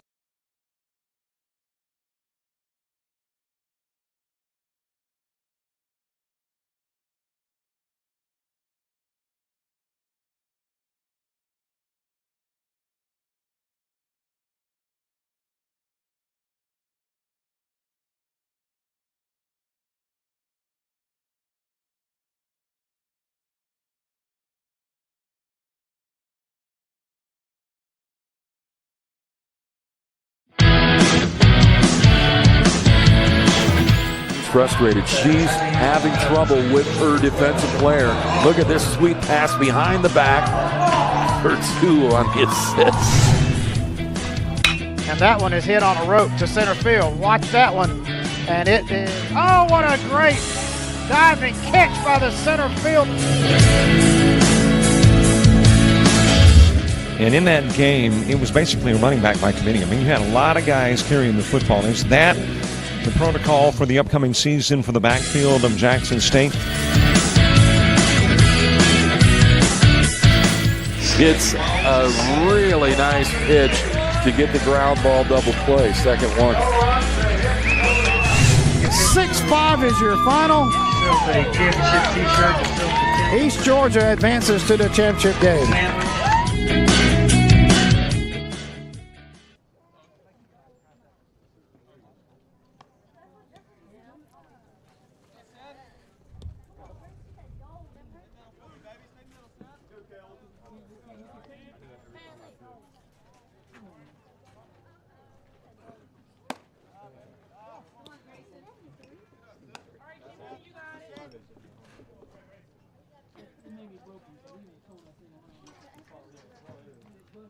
Grayson Goss is the new pitcher. And ground to second. Sterling scooped at second by Allen. Over to first with a throw, and Sterling's out on the 4-3. Also got a new shortstop, Brooks Hart at short.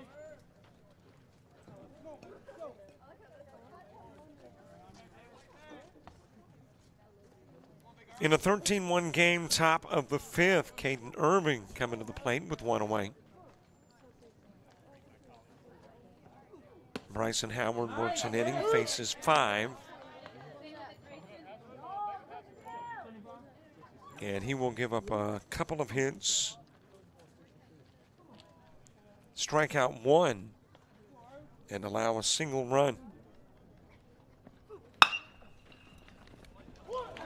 Nice play at third by Nelson. Over to first to get the out of the 5-3.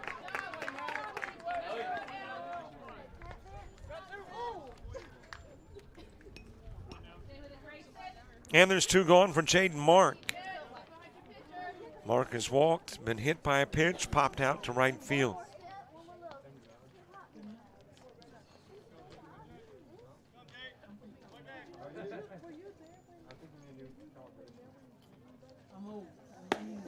And by the way, what was previously marked as an error on Nelson changed to a base hit. So Mark Stevens with a single and an RBI as a result. That happened in the top of the fourth. We're in the top of the fifth. 2 strikes on Jaden Mark.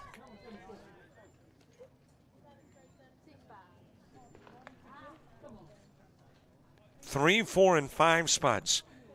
When you get to the bottom of the fifth, that is lifted towards center field. Routine fly ball, catch made there by Harden. So a 1-2-3 inning for Goss. Get Sterling, Irving, and Mark as we head to the bottom of the fifth. Wave, Harden, and Reeves coming up.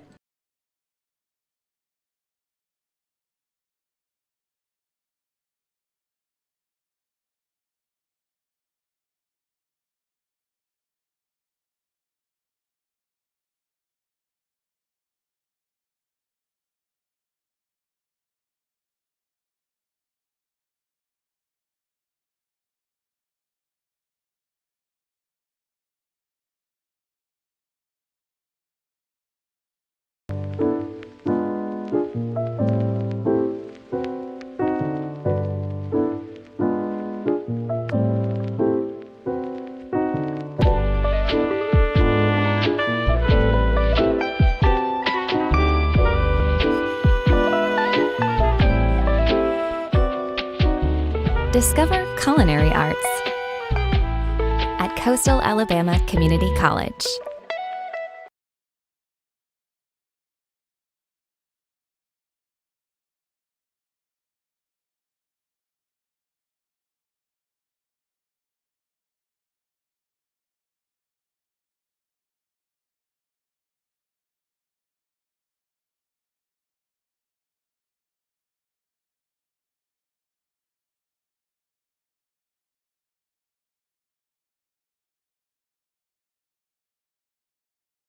You've played some travel ball, you've shared the videos. Mom and Dad can only root so much. It's time to get real interest from the colleges and scouts in your area right where you live. That's why the Showcase Series is different. We're not just another tournament, we're an advancement event where you get real-time exposure with live TV coverage of our games that get you seen directly by the coaches you want to impress from anywhere in the world. Register for events at showcaseseries.org. It's your turn at bat.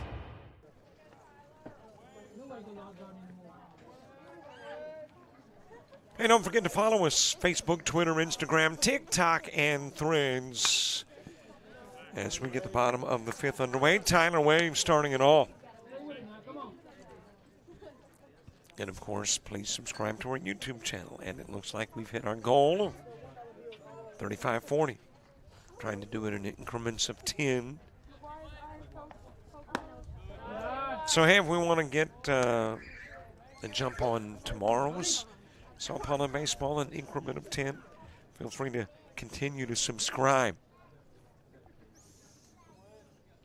Bottom of the fifth in a 13-1 game, Tyler Wave, followed by Sebastian Harden and Javian Reeves. High fly ball left field. And in foul territory to make the catch, Jacob Palazzo.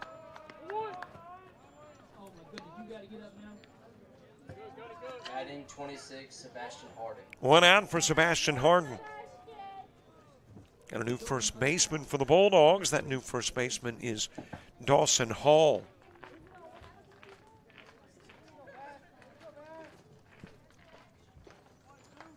Harden 0 for 1 in the game. Fouls off the first pitch.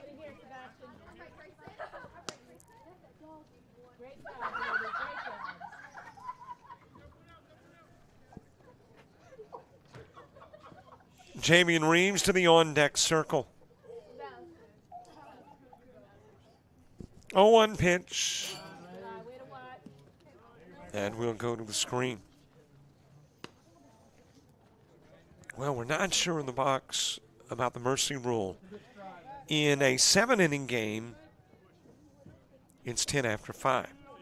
In a 9-inning game, is it 10 after 5 and 8 after 7, or is it 10 after 7?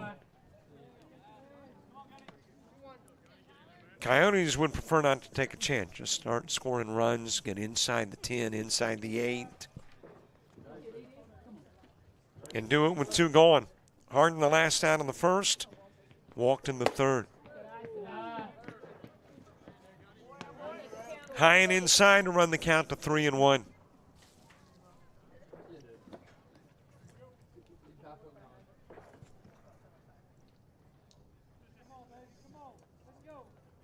Three balls, 1 strike. That is shot towards center field, and it will ricochet off of the mid of Keelan Parnell. Looked like he was going to get there and make the catch, but it will bounce off the mid, and Harden is in. And that is scored as a Harden double.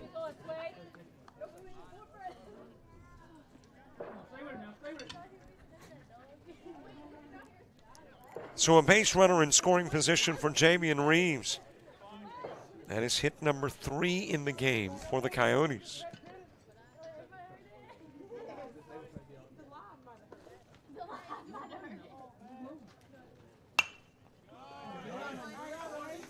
Fouled away by Reeves.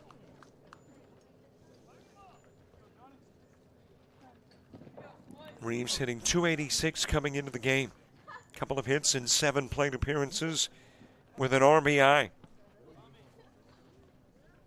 In this one, 0 for 1. Ground out to first in the second and walked in the third. Floats this one in the direction of center field. Over to make the catch, Parnell. Holding at second is Harden. Now batting number 10, Zane Steele. And there's 2 gone for Zane Steele. Steele with a single and a walk. The walk is what produced the RBI. It was a bases loaded walk in the third.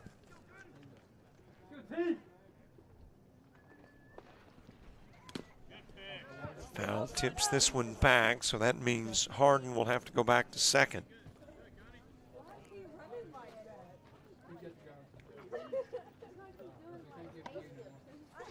Steele now 3 of 12 on the year.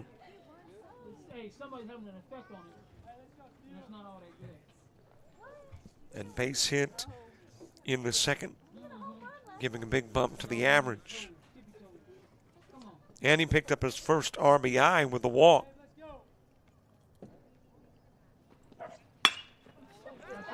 That is floating towards the gap. Drops in right center field. Parnell over to pick it up. But Steele is at second with a double. And Harden will score. Steele getting his second RBI of the game. Number 8, Trevor Allen.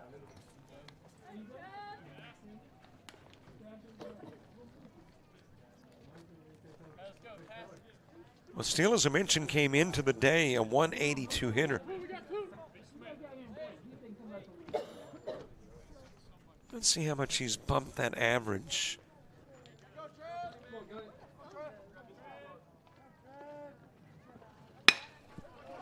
That is hit into center field. Another base hit, this one from Trevor Allen. Steele will score. It's a 10-run game.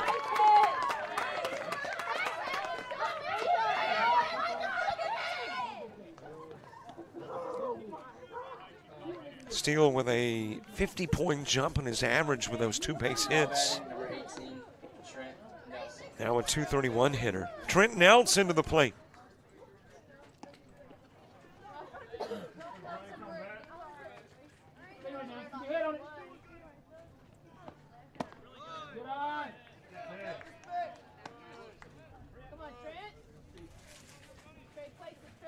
Nelson 0 for 1, popped out into center field and walked, stole a base as well. That stolen base, his second of the year.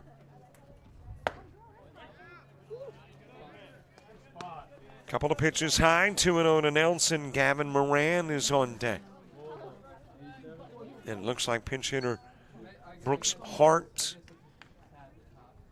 will fill Moran's spot in the order. He's on deck. Come on, be smart. Gotta have base runners out there. Let's go. Come on, Trent. Bring him home. Good job. Good job. Let's work it. Put something on, Trent. Come on. Don't just put it far around. Come on, let's get something down.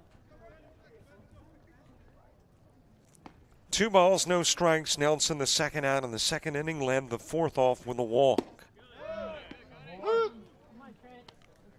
On the outside part of the plate to Nelson. All right now. Up two. Keep your head on it.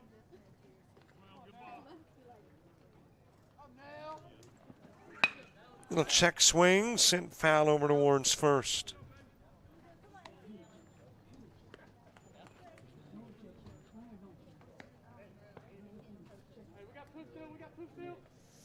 And the count goes even in 2. 2 balls, 2 strikes, 2 gone. 2 runs in.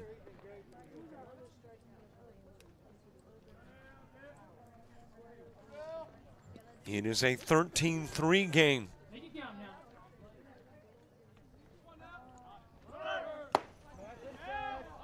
Inside with a pitch, stolen base for Allen. And the count full on Nelson.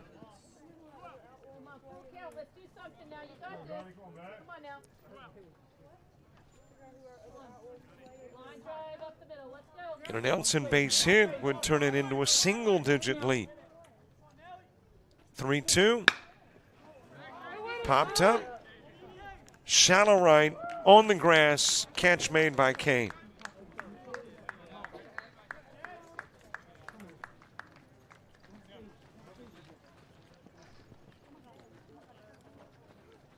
And I think we've got one answer. The mercy rule doesn't kick in till 7. 10-run lead after 5. We go to the 6th.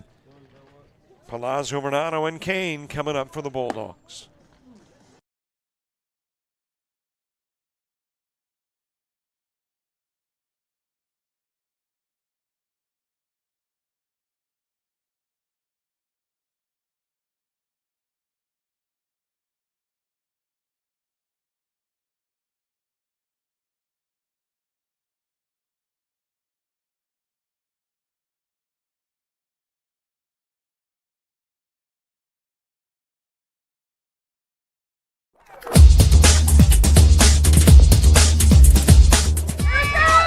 Just about all white, Jones County. Diving catch at shortstop. Gross.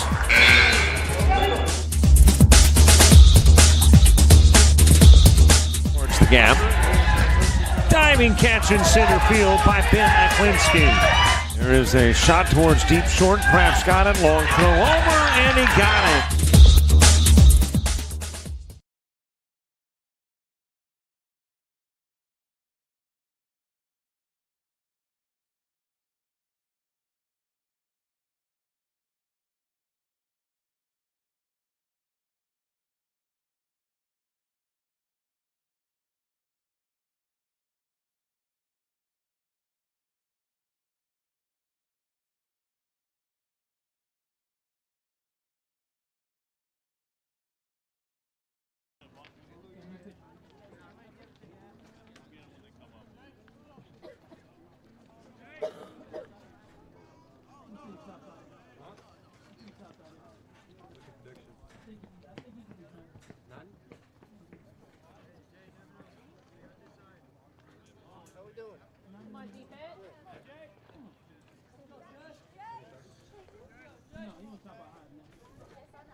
The new pitcher in inning, Jay Davis, the new guy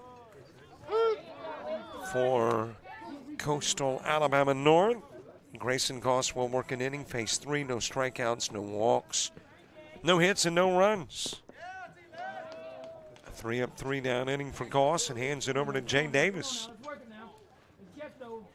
Davis has a third of an inning of work this season. Gave up 2 runs, both earned, walked 3. And allowed a home run. Count even at 1.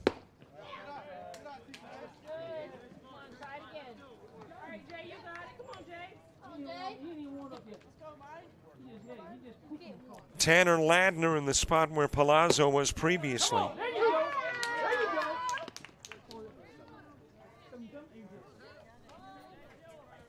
Varnado is on deck. And in the hole, Brandon Kane. Swing, miss. Throw down to first, and you got the out. A little tall with the throw, but still able to make this snag. Was your new first baseman. A lot of changes. Got a new guy behind the plate. Used to be Steele.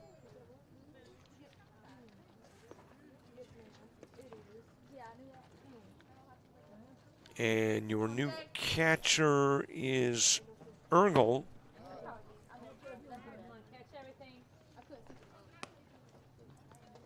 Your new first baseman is McAnally.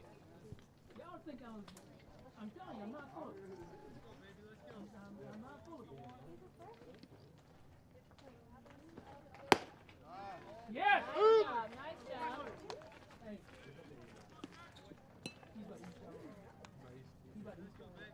Knock on wood. We already ate up. Please, somebody.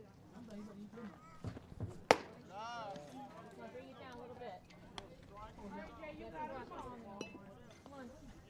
Cannon Varnado walked in the first, sacrificed in the second, doubled in the fourth.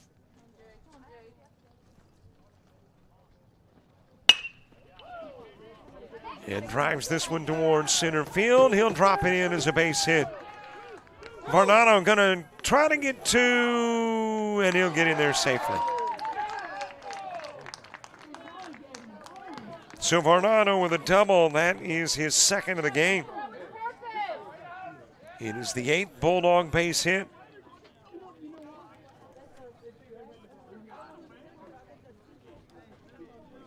And a base runner in scoring position for Brandon Kane.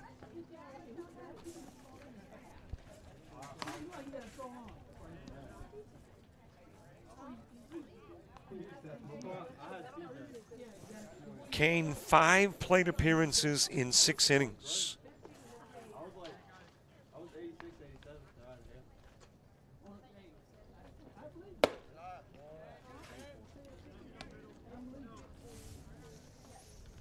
Couple of walks in the first inning, a double in the second, another walk in the fourth.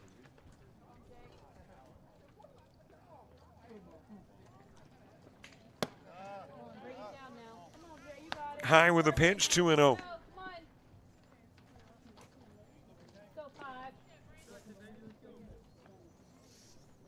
Keelan Parnell is on deck.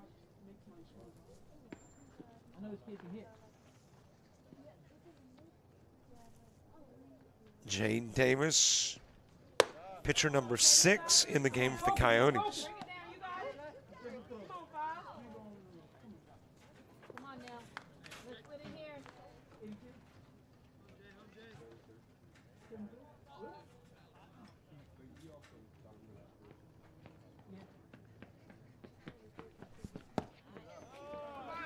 Outside of the strike zone, Kane walked for the 4th time in the game.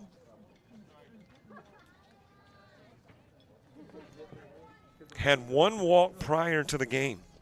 4 in this one, 5 total. And a couple of base runners on for Keelan Parnell. Parnell 1 for 4. 3 RBIs, 2 runs scored.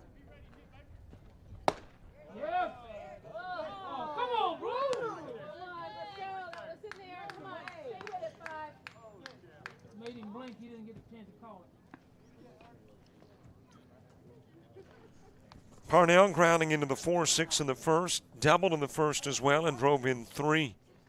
Popped out to left in the second, ground into a 3-6 in the fourth.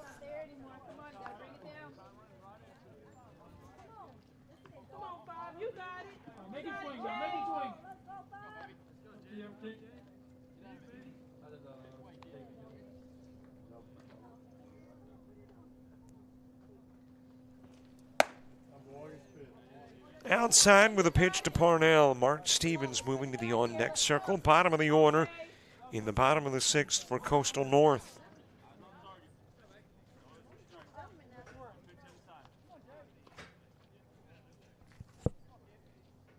Here's the 3-0 pitch to Parnell. It's high. And back-to-back walks of Kane and Parnell. That is the 11th walk issued by Coastal North pitching. And it's got Landon Holloman coming to the plate, batting for Mark Stevens.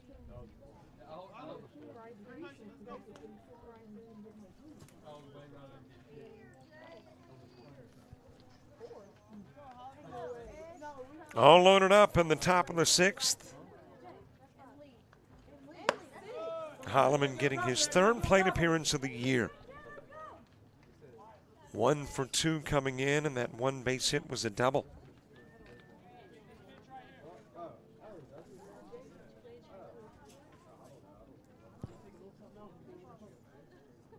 One-oh pitch. Got the outside part of the plate, and the count evens up at 1. 9-1-2 in the Coastal North order when you get to the bottom of the 6th. Previously, that would have been Moran, Blevins, and Belzer, but there are changes. And we know Hart will lead it off. Not sure who bats in Blevins' spot. And we'll see if Belzer comes to the plate. Could have a brand new trio for the 9-1-2 spots. Count even at 2 as that got the outside part of the plate on Holloman.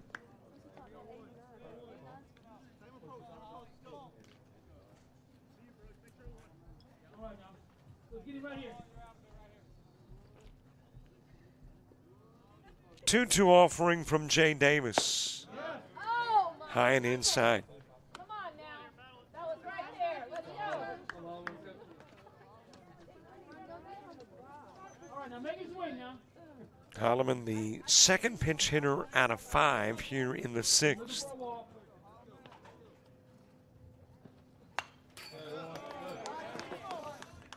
Landner, the first of the 2, he struck out to begin the inning.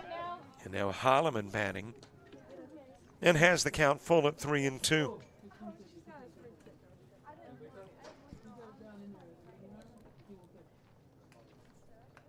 2 hours and 15 minutes into the game. Strike 3, got the outside part of the plate.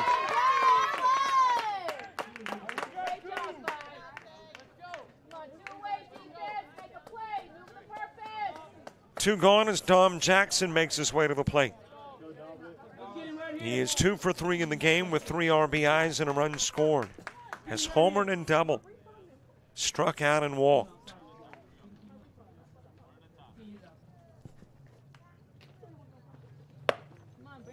High pitch to Jackson.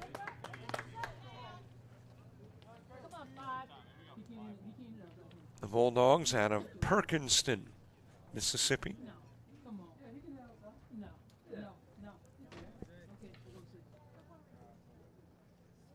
1-0 pitch. Lifted foul and the count even.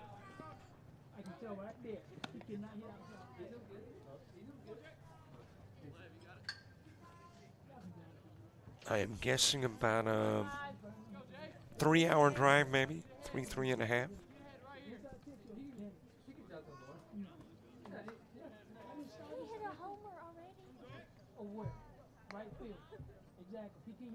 A ball, a strike, and a ball, and a couple of strikes on Jackson.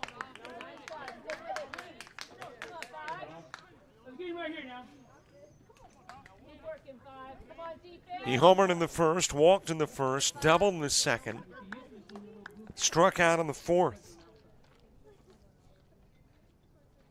1-2 pitch. And it stays 1-2.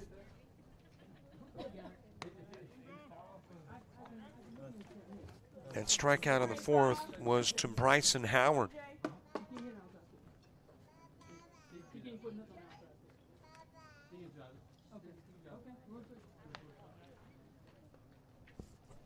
One-two pitch, Jay Davis. Fouled away again by Jackson.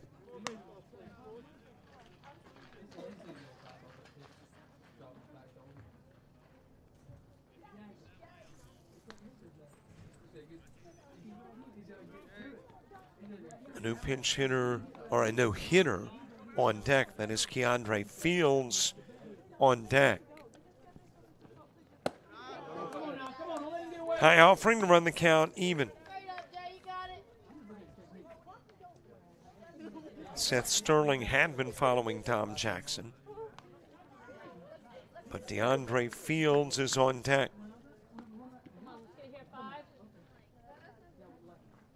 2-2 pitch. Out of the strike zone in the count full, 3-2.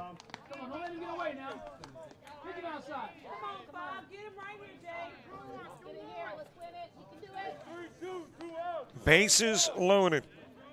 Parnell at first, Kane at second, Varnado is at third. All right, now just take your time. Take a breath. 3-2 count, Dom Jackson. Awaiting the payoff. Yes! Inside, he's walked with the bases loaded, picks up the RBI. Varnado will score from third.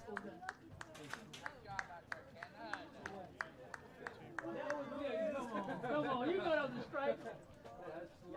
No. Yeah, young Keandre Fields, 5 plate appearances, 1 base hit, a 200 hitter, 43% on base percentage.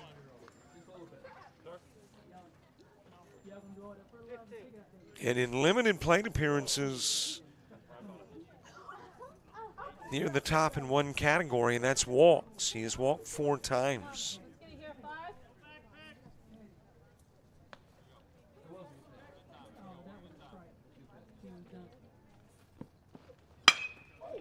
Shoots this one towards center field. And Harden's there to make the catch. Fields will fly out. Bulldogs get a run off a bases loaded walk to Dom Jackson.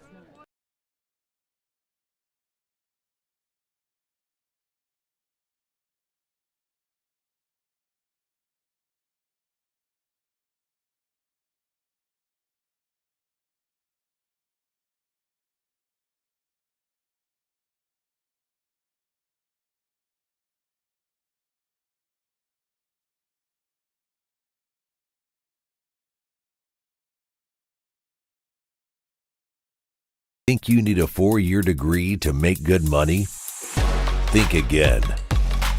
Get training in your own backyard. Master electrical and mechanical skills, process controls, hydraulics and pneumatics, and land a job that can take you anywhere. Start your path to a career that pays. Discover electrical and instrumentation technology at Coastal Alabama Community College.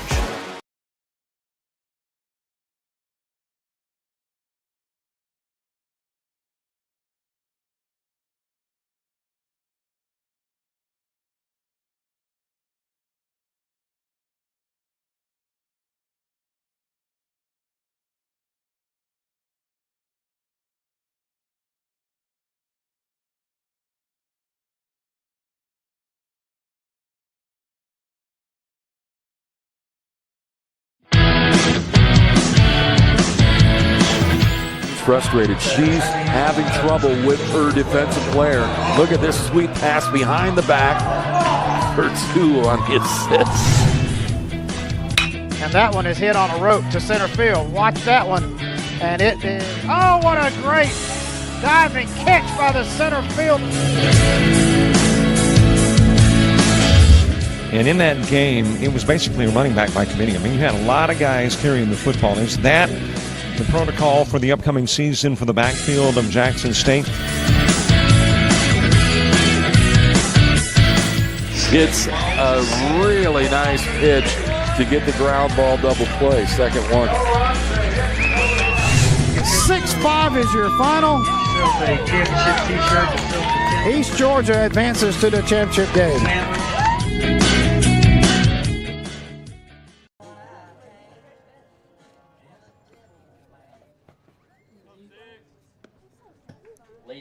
number 6, Brooks Hart.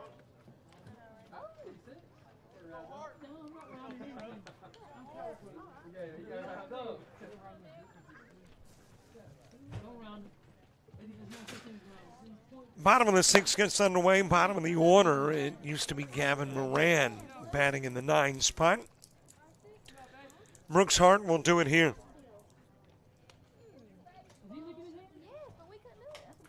Got a new pitcher, Nick Hamby, on the hill for the Bulldogs. And like Gunner, getting his first time on the hill. Gunner will work 2 innings, face 10.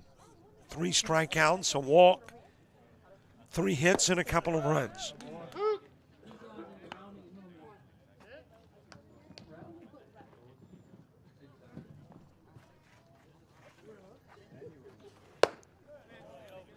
Hamby, a right-handed freshman from DeIverville, Mississippi.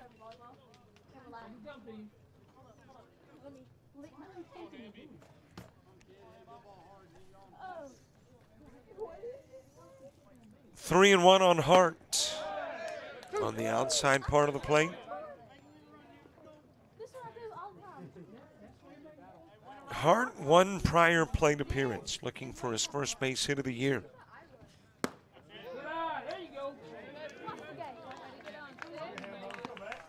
But instead of a hit, he'll get a walk, go down to first.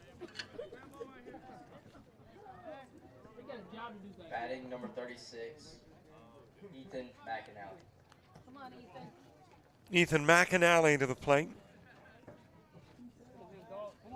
Came into the ball game as a defensive replacement in the top part of the 6th, playing first for Tyler Wave.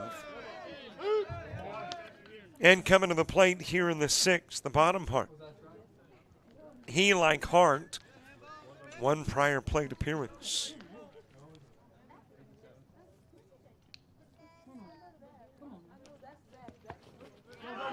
Into the dirt, Hart takes off for second. He'll get there safely. Come on, Ethan. Focus on it now. Focus on it. Keep your head on it. Come on, Ethan. Bring him home. It's moving. So an RBI chance for McAnally, who has been in 2 games this year for the Coyotes. As I mentioned, the 1 plate appearance. Popped up, shallow center field, on the grass. Kane at second makes the catch, and McAnally is out 1. Batting number 7, Zachary Moe. Stay with it, Zach. Come on, Zach. Come on, Zach. Zach Moe coming to the plate for Cameron Peltzer.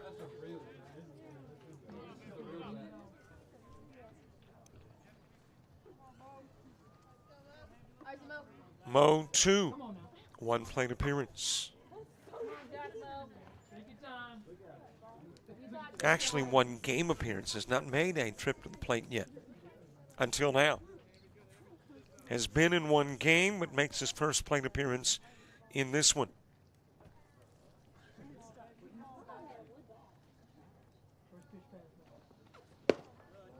Come on, you got this, Zach Mo.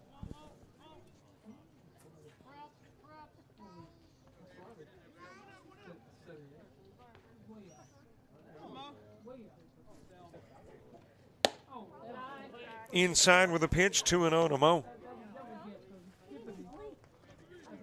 We have seen a ton of pitchers today. 3rd one for the Bulldogs. Coyotes have used 6. 9 different hurlers in not quite 6 full innings. On the outside part of the plate, Hamby to Mo. Come on. Line drive. You got this. Keep your head on it now.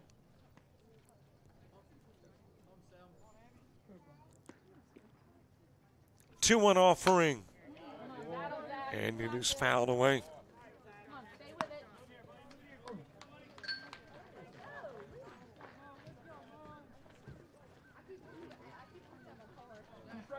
not only a lot of different pitchers, we have had a lot of different hitters. Bulldogs thus far, 3 pinch hitters. Strike 3 to Mo.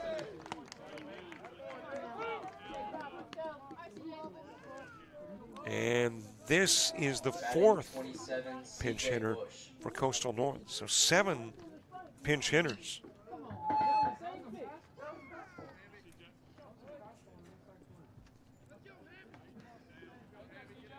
CJ Bush, 1 plate appearance previously. And he too looking for his first base hit of the year.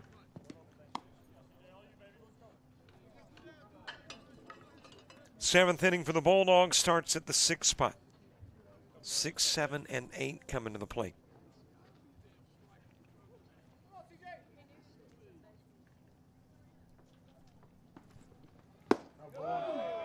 Count evens up at 1 on Bush.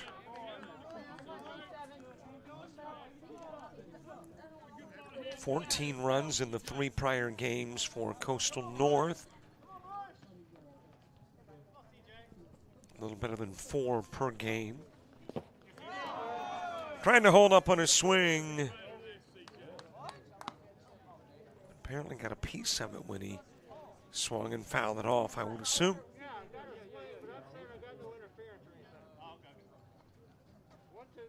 1-2 the count.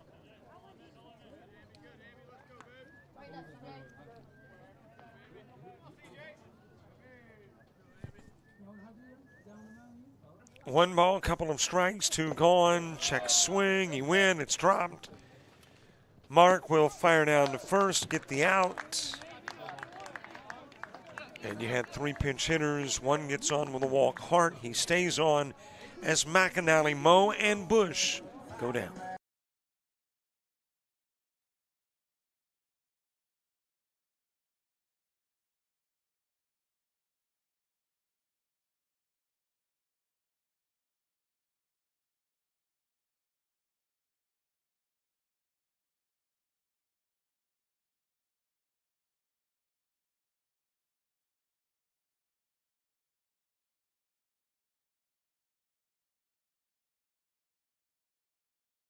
Think you need a 4-year degree to make good money?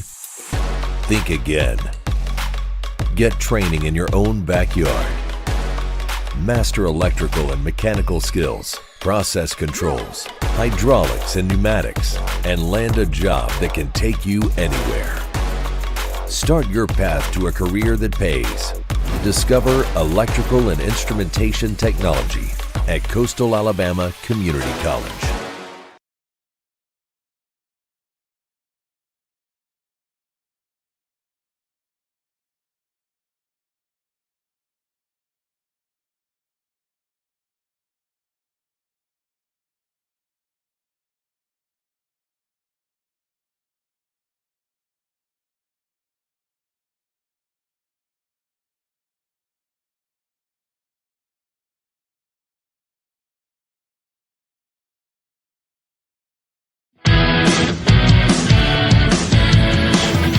Frustrated. She's having trouble with her defensive player.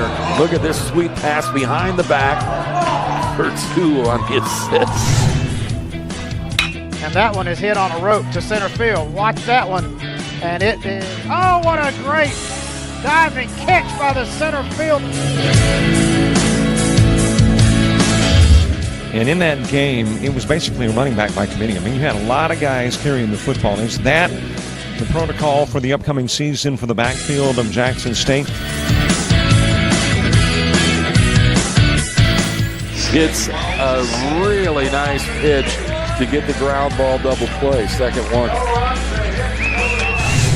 6-5 is your final.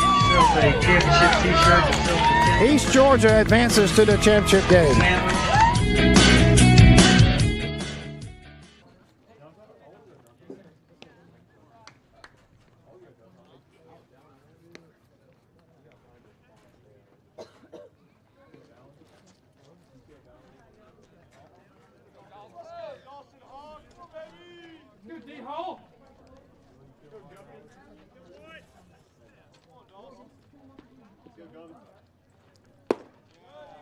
Top of the 7th gets underway. Dawson Hall leading it off. Came into the ball game as a defensive replacement for Caden Irving a couple of innings back. And now at the plate in the Irving spot. Sends it towards center field. And that is going to sail over the head of a new center fielder, no longer Sebastian Harden, but your new center fielder, I believe, is Cade Kelly. So Cade Kelly in center field, broke towards home plate. It sails over his head. And Hall is on at second.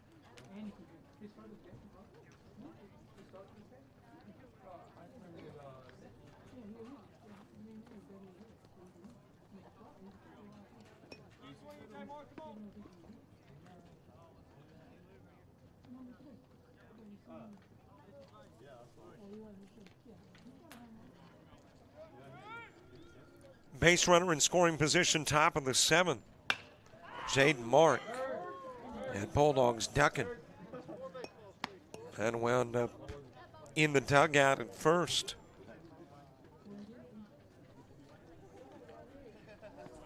This is a big inning for the Coyotes in hopes of extending the ball game into the 8th. They've got to get the lead inside 10, and they don't need any more Bulldog runs.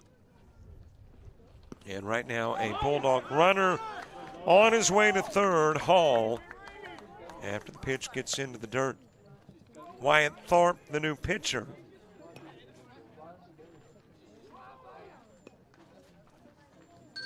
Wyatt Thorpe this season, 1 appearance, 1 inning, 3 hits given up, 4 runs, all earned, 1 walk.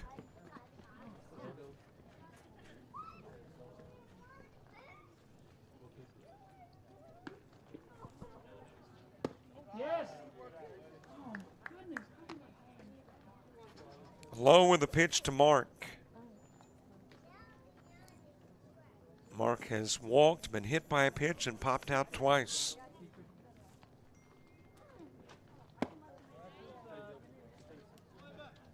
Inside with the offering.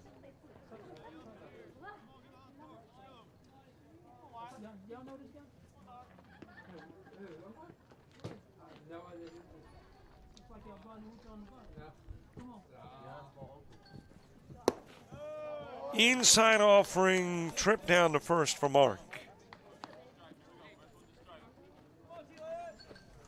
And that will put runners on the corners.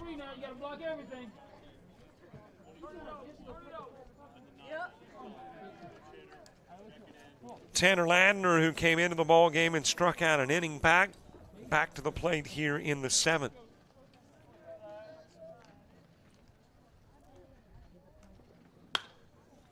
As that one is sent out of play.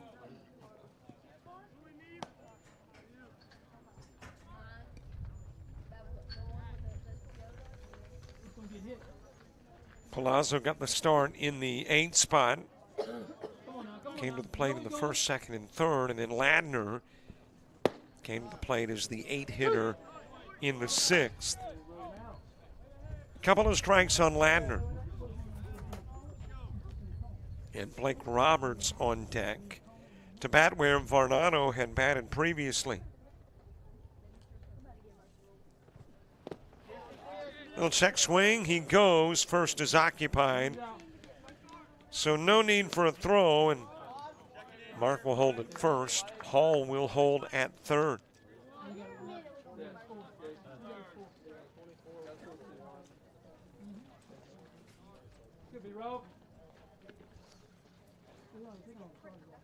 One out for Blake Roberts.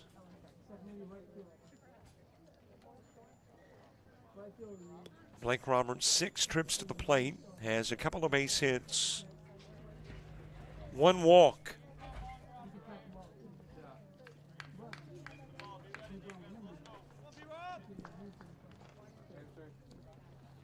Yes. Into the strike zone with the first pitch to Roberts. Brandon Kane is on deck. Coyotes in the bottom of the 7th have Kelly, Reeves, and Steele all coming up. Yes. Another strike delivered to Roberts. Sophomore appearing in his 4th game. And likely stays in the game to play third. Hit by the pitch. And goes to first to load it up. Come on now, come on. So it's full as we go back to the top of the order.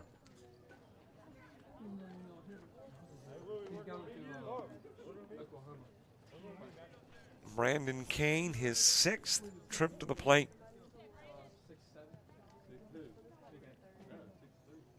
And of the 6 trips to the plate, 4 have been walks. Of his prior 5, this being his 6th. The lone non-walk was a double that drove in a couple of runs in the 2nd.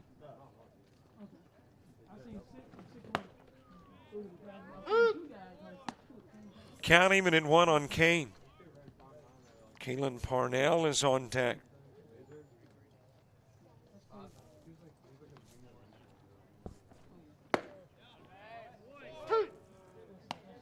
Did I give you the Jay Davis numbers, by the way, that worked the inning prior to Tharp? 7 at-bats, struck out 2, walked 3, gave up a hit and a run in his 1 inning of work. 1-2 pitch, outside and the count even. Come on now. Don't let him get away.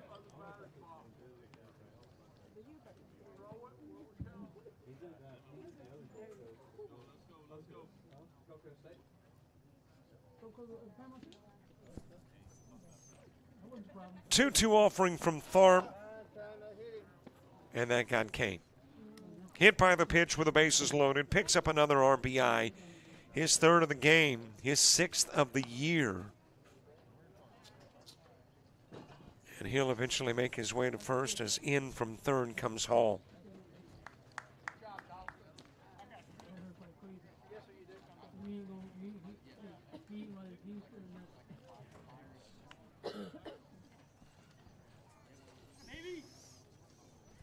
And the Coyotes at the moment in a 3-run must-score situation in the bottom part of the inning.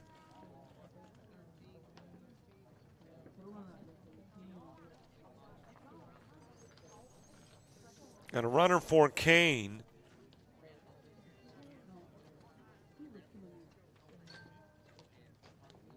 And that runner is Charlie Olson. So Olson coming in to run for Kane at first.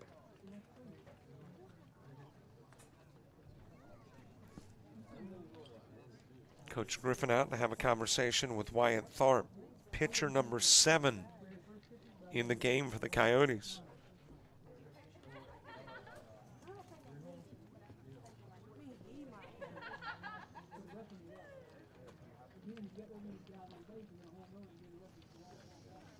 Wyatt Tharp staying in. He will face Parnell. And a single out here in the top of the 7th in a 2-hour and 40-minute contest.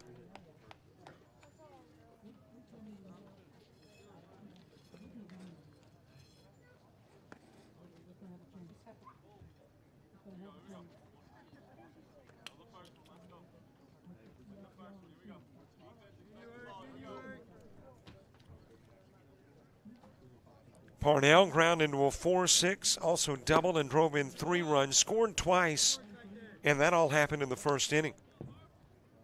Popped out to left field in the 2nd, ground into a 3-6 in the 4th, and walked in the 6th.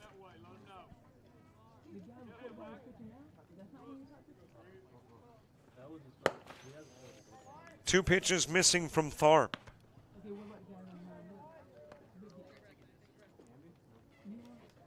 Parnell, the 6th that Tharp has faced here in the 7th.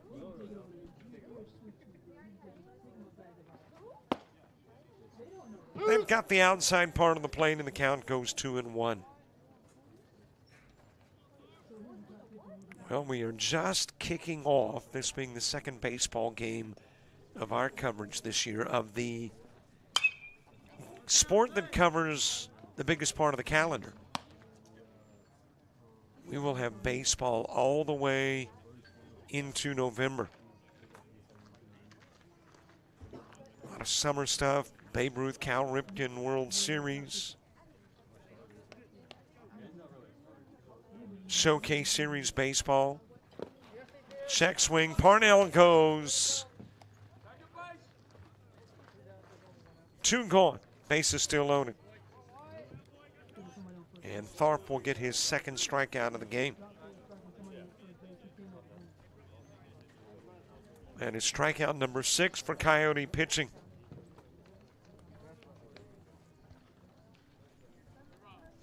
And then you get into fall ball in November, so baseball will run February to November.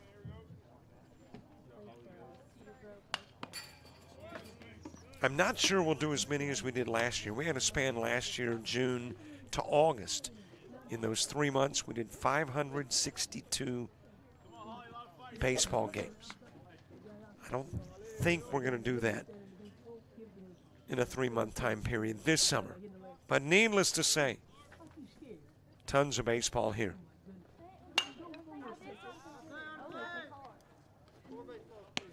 Fouled away by Holloman. Holloman came into the game as a pinch hitter for Stevens in the 6th. Back at the plate in the 7th. And in the 6th, he struck out looking.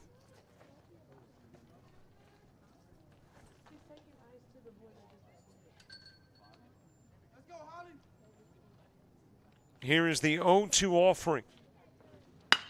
Holloman driving it towards left field. It will go to the fence and out of the park.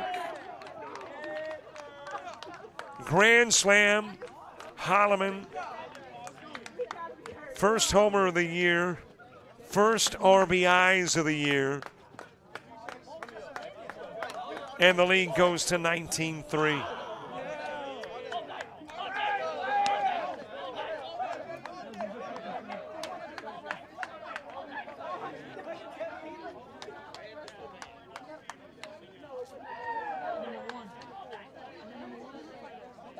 Mark, Roberts, and Olson all ahead of Holloman. They score, Holloman follows, and it's a 19-3 Bulldog lead.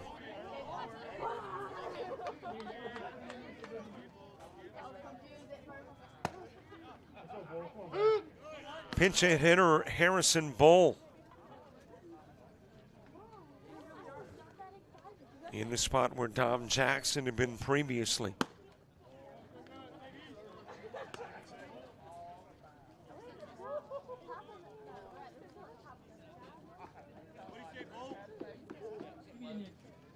That is the first home run Tharp has given up.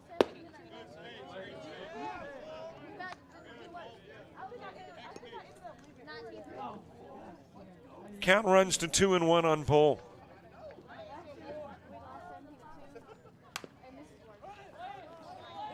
Trying to check his swing, and that is a fair ball, I think, and an out at first.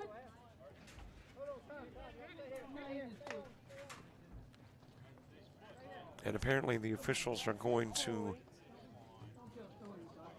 make sure, have a general consensus that this is fouled off.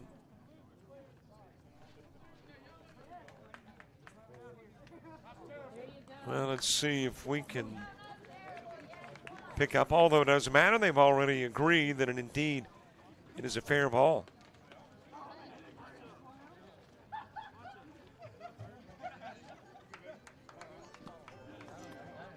Well, we will just assume that once they met and discussed, they knew what they were talking about. Grand slam from Holloman helps turn it into a 19-3 Bulldog lead.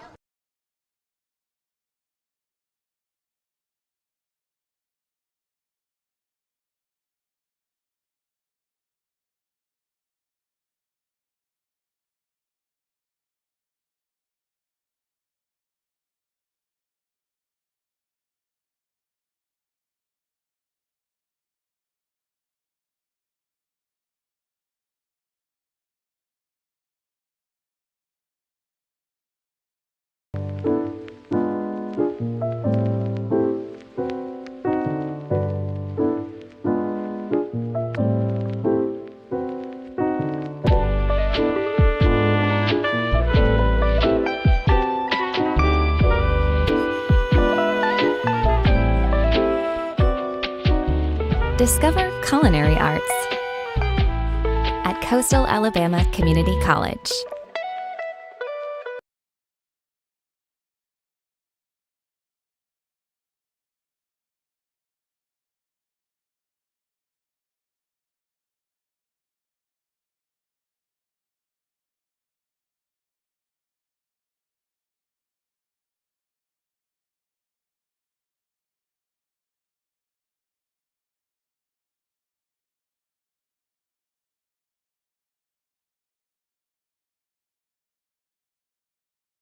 You've played some travel ball, you've shared the videos. Mom and Dad can only root so much. It's time to get real interest from the colleges and scouts in your area right where you live. That's why the Showcase Series is different. We're not just another tournament, we're an advancement event where you get real-time exposure with live TV coverage of our games that get you seen directly by the coaches you want to impress from anywhere in the world. Register for events at showcaseseries.org. It's your turn at bat.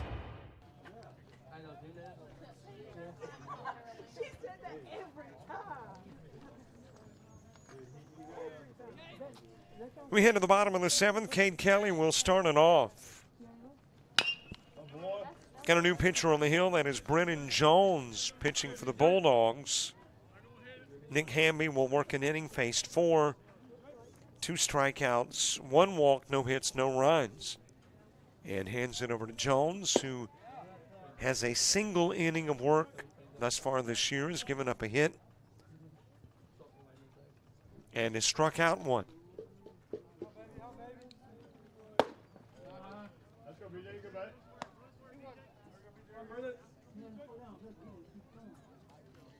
Kelly came into the ball game for Sebastian Harden in center field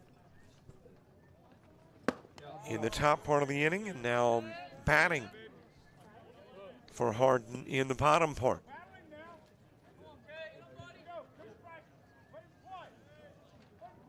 Kelly 0 for 3 on the year.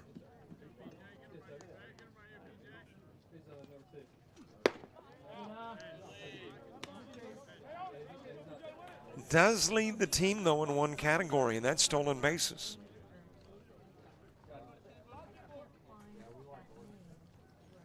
Three-two pitch. He's given a walk, goes down to first.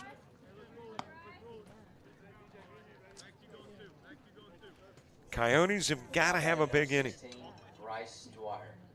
as Bryce Dwyer comes to the plate.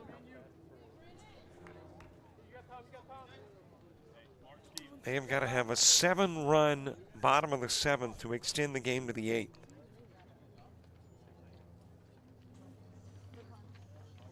Dwyer 0 for 3. A couple of strikeouts this season in 3 plate appearances. This is the 3rd game he has participated in. Here we go now.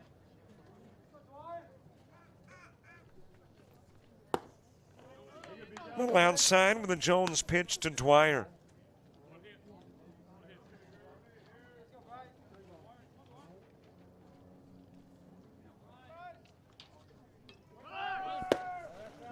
Off and running is Kelly, able to get in with a stolen base.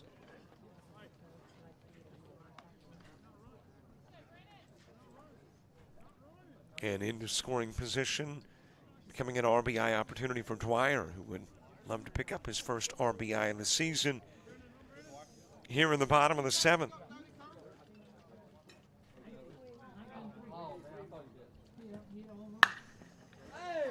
Hit well, but hit foul.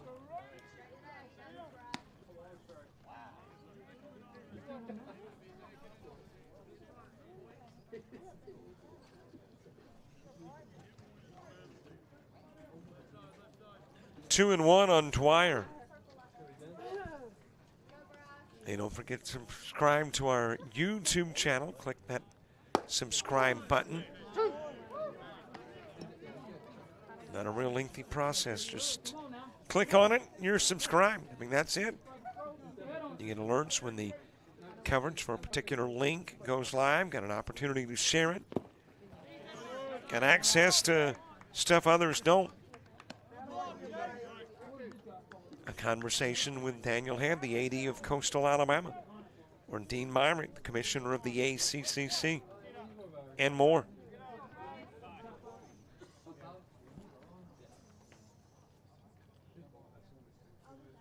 Three-two pitch.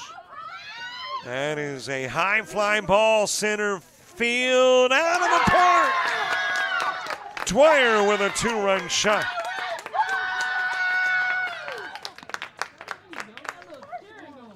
First home run of the year, third of the season for the Coyotes. And Bryce Dwyer, a pinch hit two-run shot.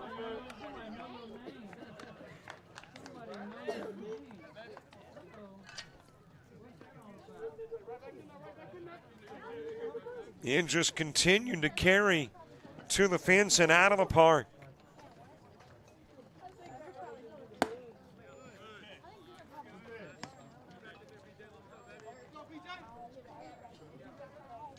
And Brennan Jones giving up his first home run this year. Ground towards first. Hall scoops and goes to the bag. And out goes DJ Ergel.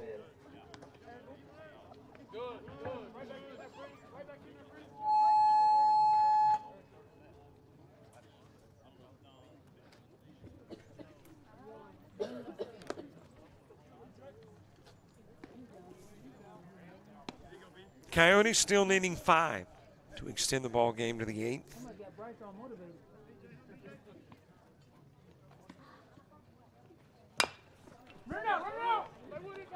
High hop, Blake Smith to Jones. Jones over to first.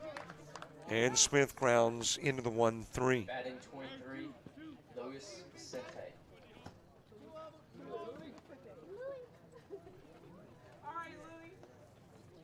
Coyotes down to their last out as Louis Vicente comes to the plate. So our friends in Miami and watching the game for almost 3 hours. And Louis Vicente coming to the plate.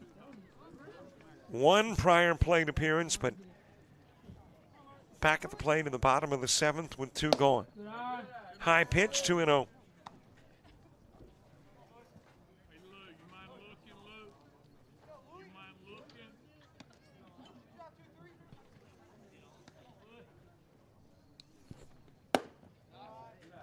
Inside 3-0 to Vicente.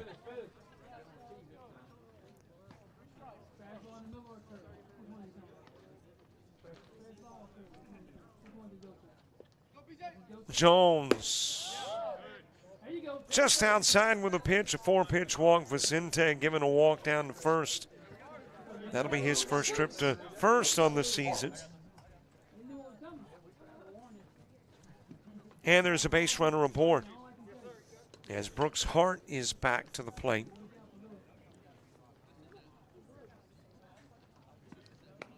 Coach coming out to have a conversation with Jones. And apparently I'm seeing activity over in the pen that would indicate he's coming out. So Coach apparently got somebody he wants to work a little bit here in the bottom of the 7th. The new pitcher when we return.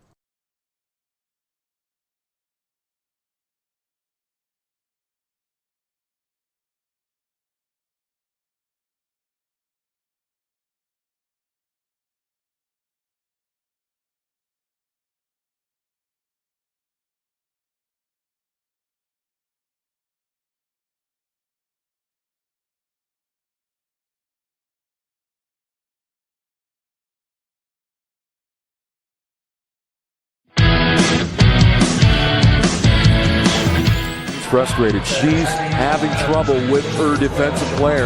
Look at this sweet pass behind the back for 2 on the assist. And that one is hit on a rope to center field. Watch that one. And it is, oh, what a great diving catch by the center field. And in that game, it was basically a running back by committee. I mean, you had a lot of guys carrying the football. Is that the protocol for the upcoming season for the backfield of Jackson State? It's a really nice pitch to get the ground ball double play. Second one. 6-5 is your final. East Georgia advances to the championship game.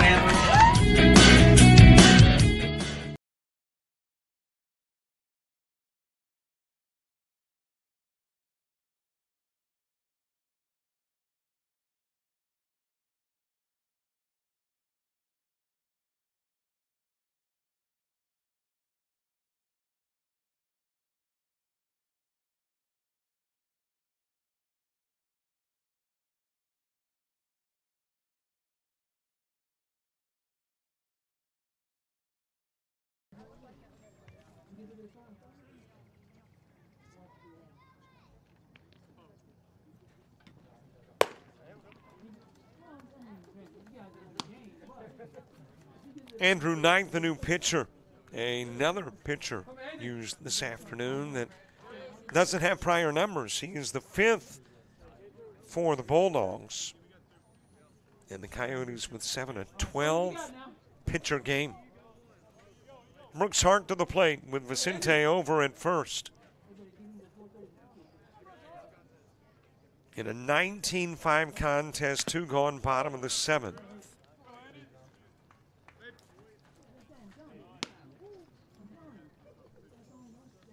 And to get to the game, or get the game to the 8th,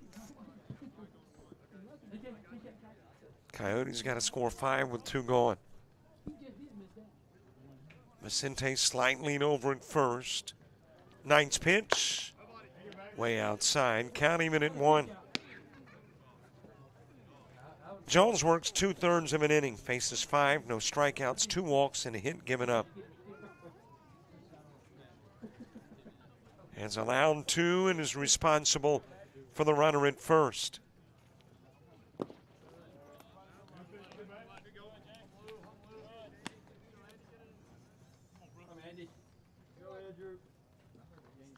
Two and 1 on Hart. Hart came into the game in the 6th, hitting in the spot where Moran batted previously and walked.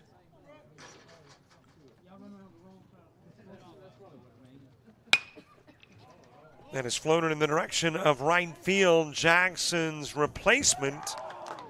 That is Bull with a beat on it. Brings it in, gets the out. And that should be your ball game. This one goes final. Mercy rule kicks in, and it ends after 7. And to look at your numbers. For the Coyotes, a total of 6 base hits. That pinch hit 2-run home run from Dwyer, the big shot from the Coyotes in the 7th. They will leave 10 on. Do not commit an error and score a total of 5. 1 in the 3rd, 2 runs in the 5th, and 2 more in the 7th. Gulf Coast, 10 hits. Stranding 9, no errors. And their runs came this way: 9 in the 1st, 3 in the 2nd, 1 in the 4th, 1 in the 6th, 5 runs in the 7th. And there is your final score as the Bulldogs go to 5-0 and the Coyotes fall to 0-4 on the year. Don't forget, tomorrow, softball. Kamari Darrington will have the call as John Melvin University takes on Coastal Alabama Northern softball at 1. And I'm coming back to Bruton. Gadsden State and Coastal South basketball. Ladies at 5:30 and the men to follow. Subscribe to our YouTube channel. Follow us on Facebook, Twitter, Instagram, TikTok, and Threads. And we'll see you tomorrow. For all the folks with Coastal Alabama and JockJive, I'm Robert Williamson. So long, everybody.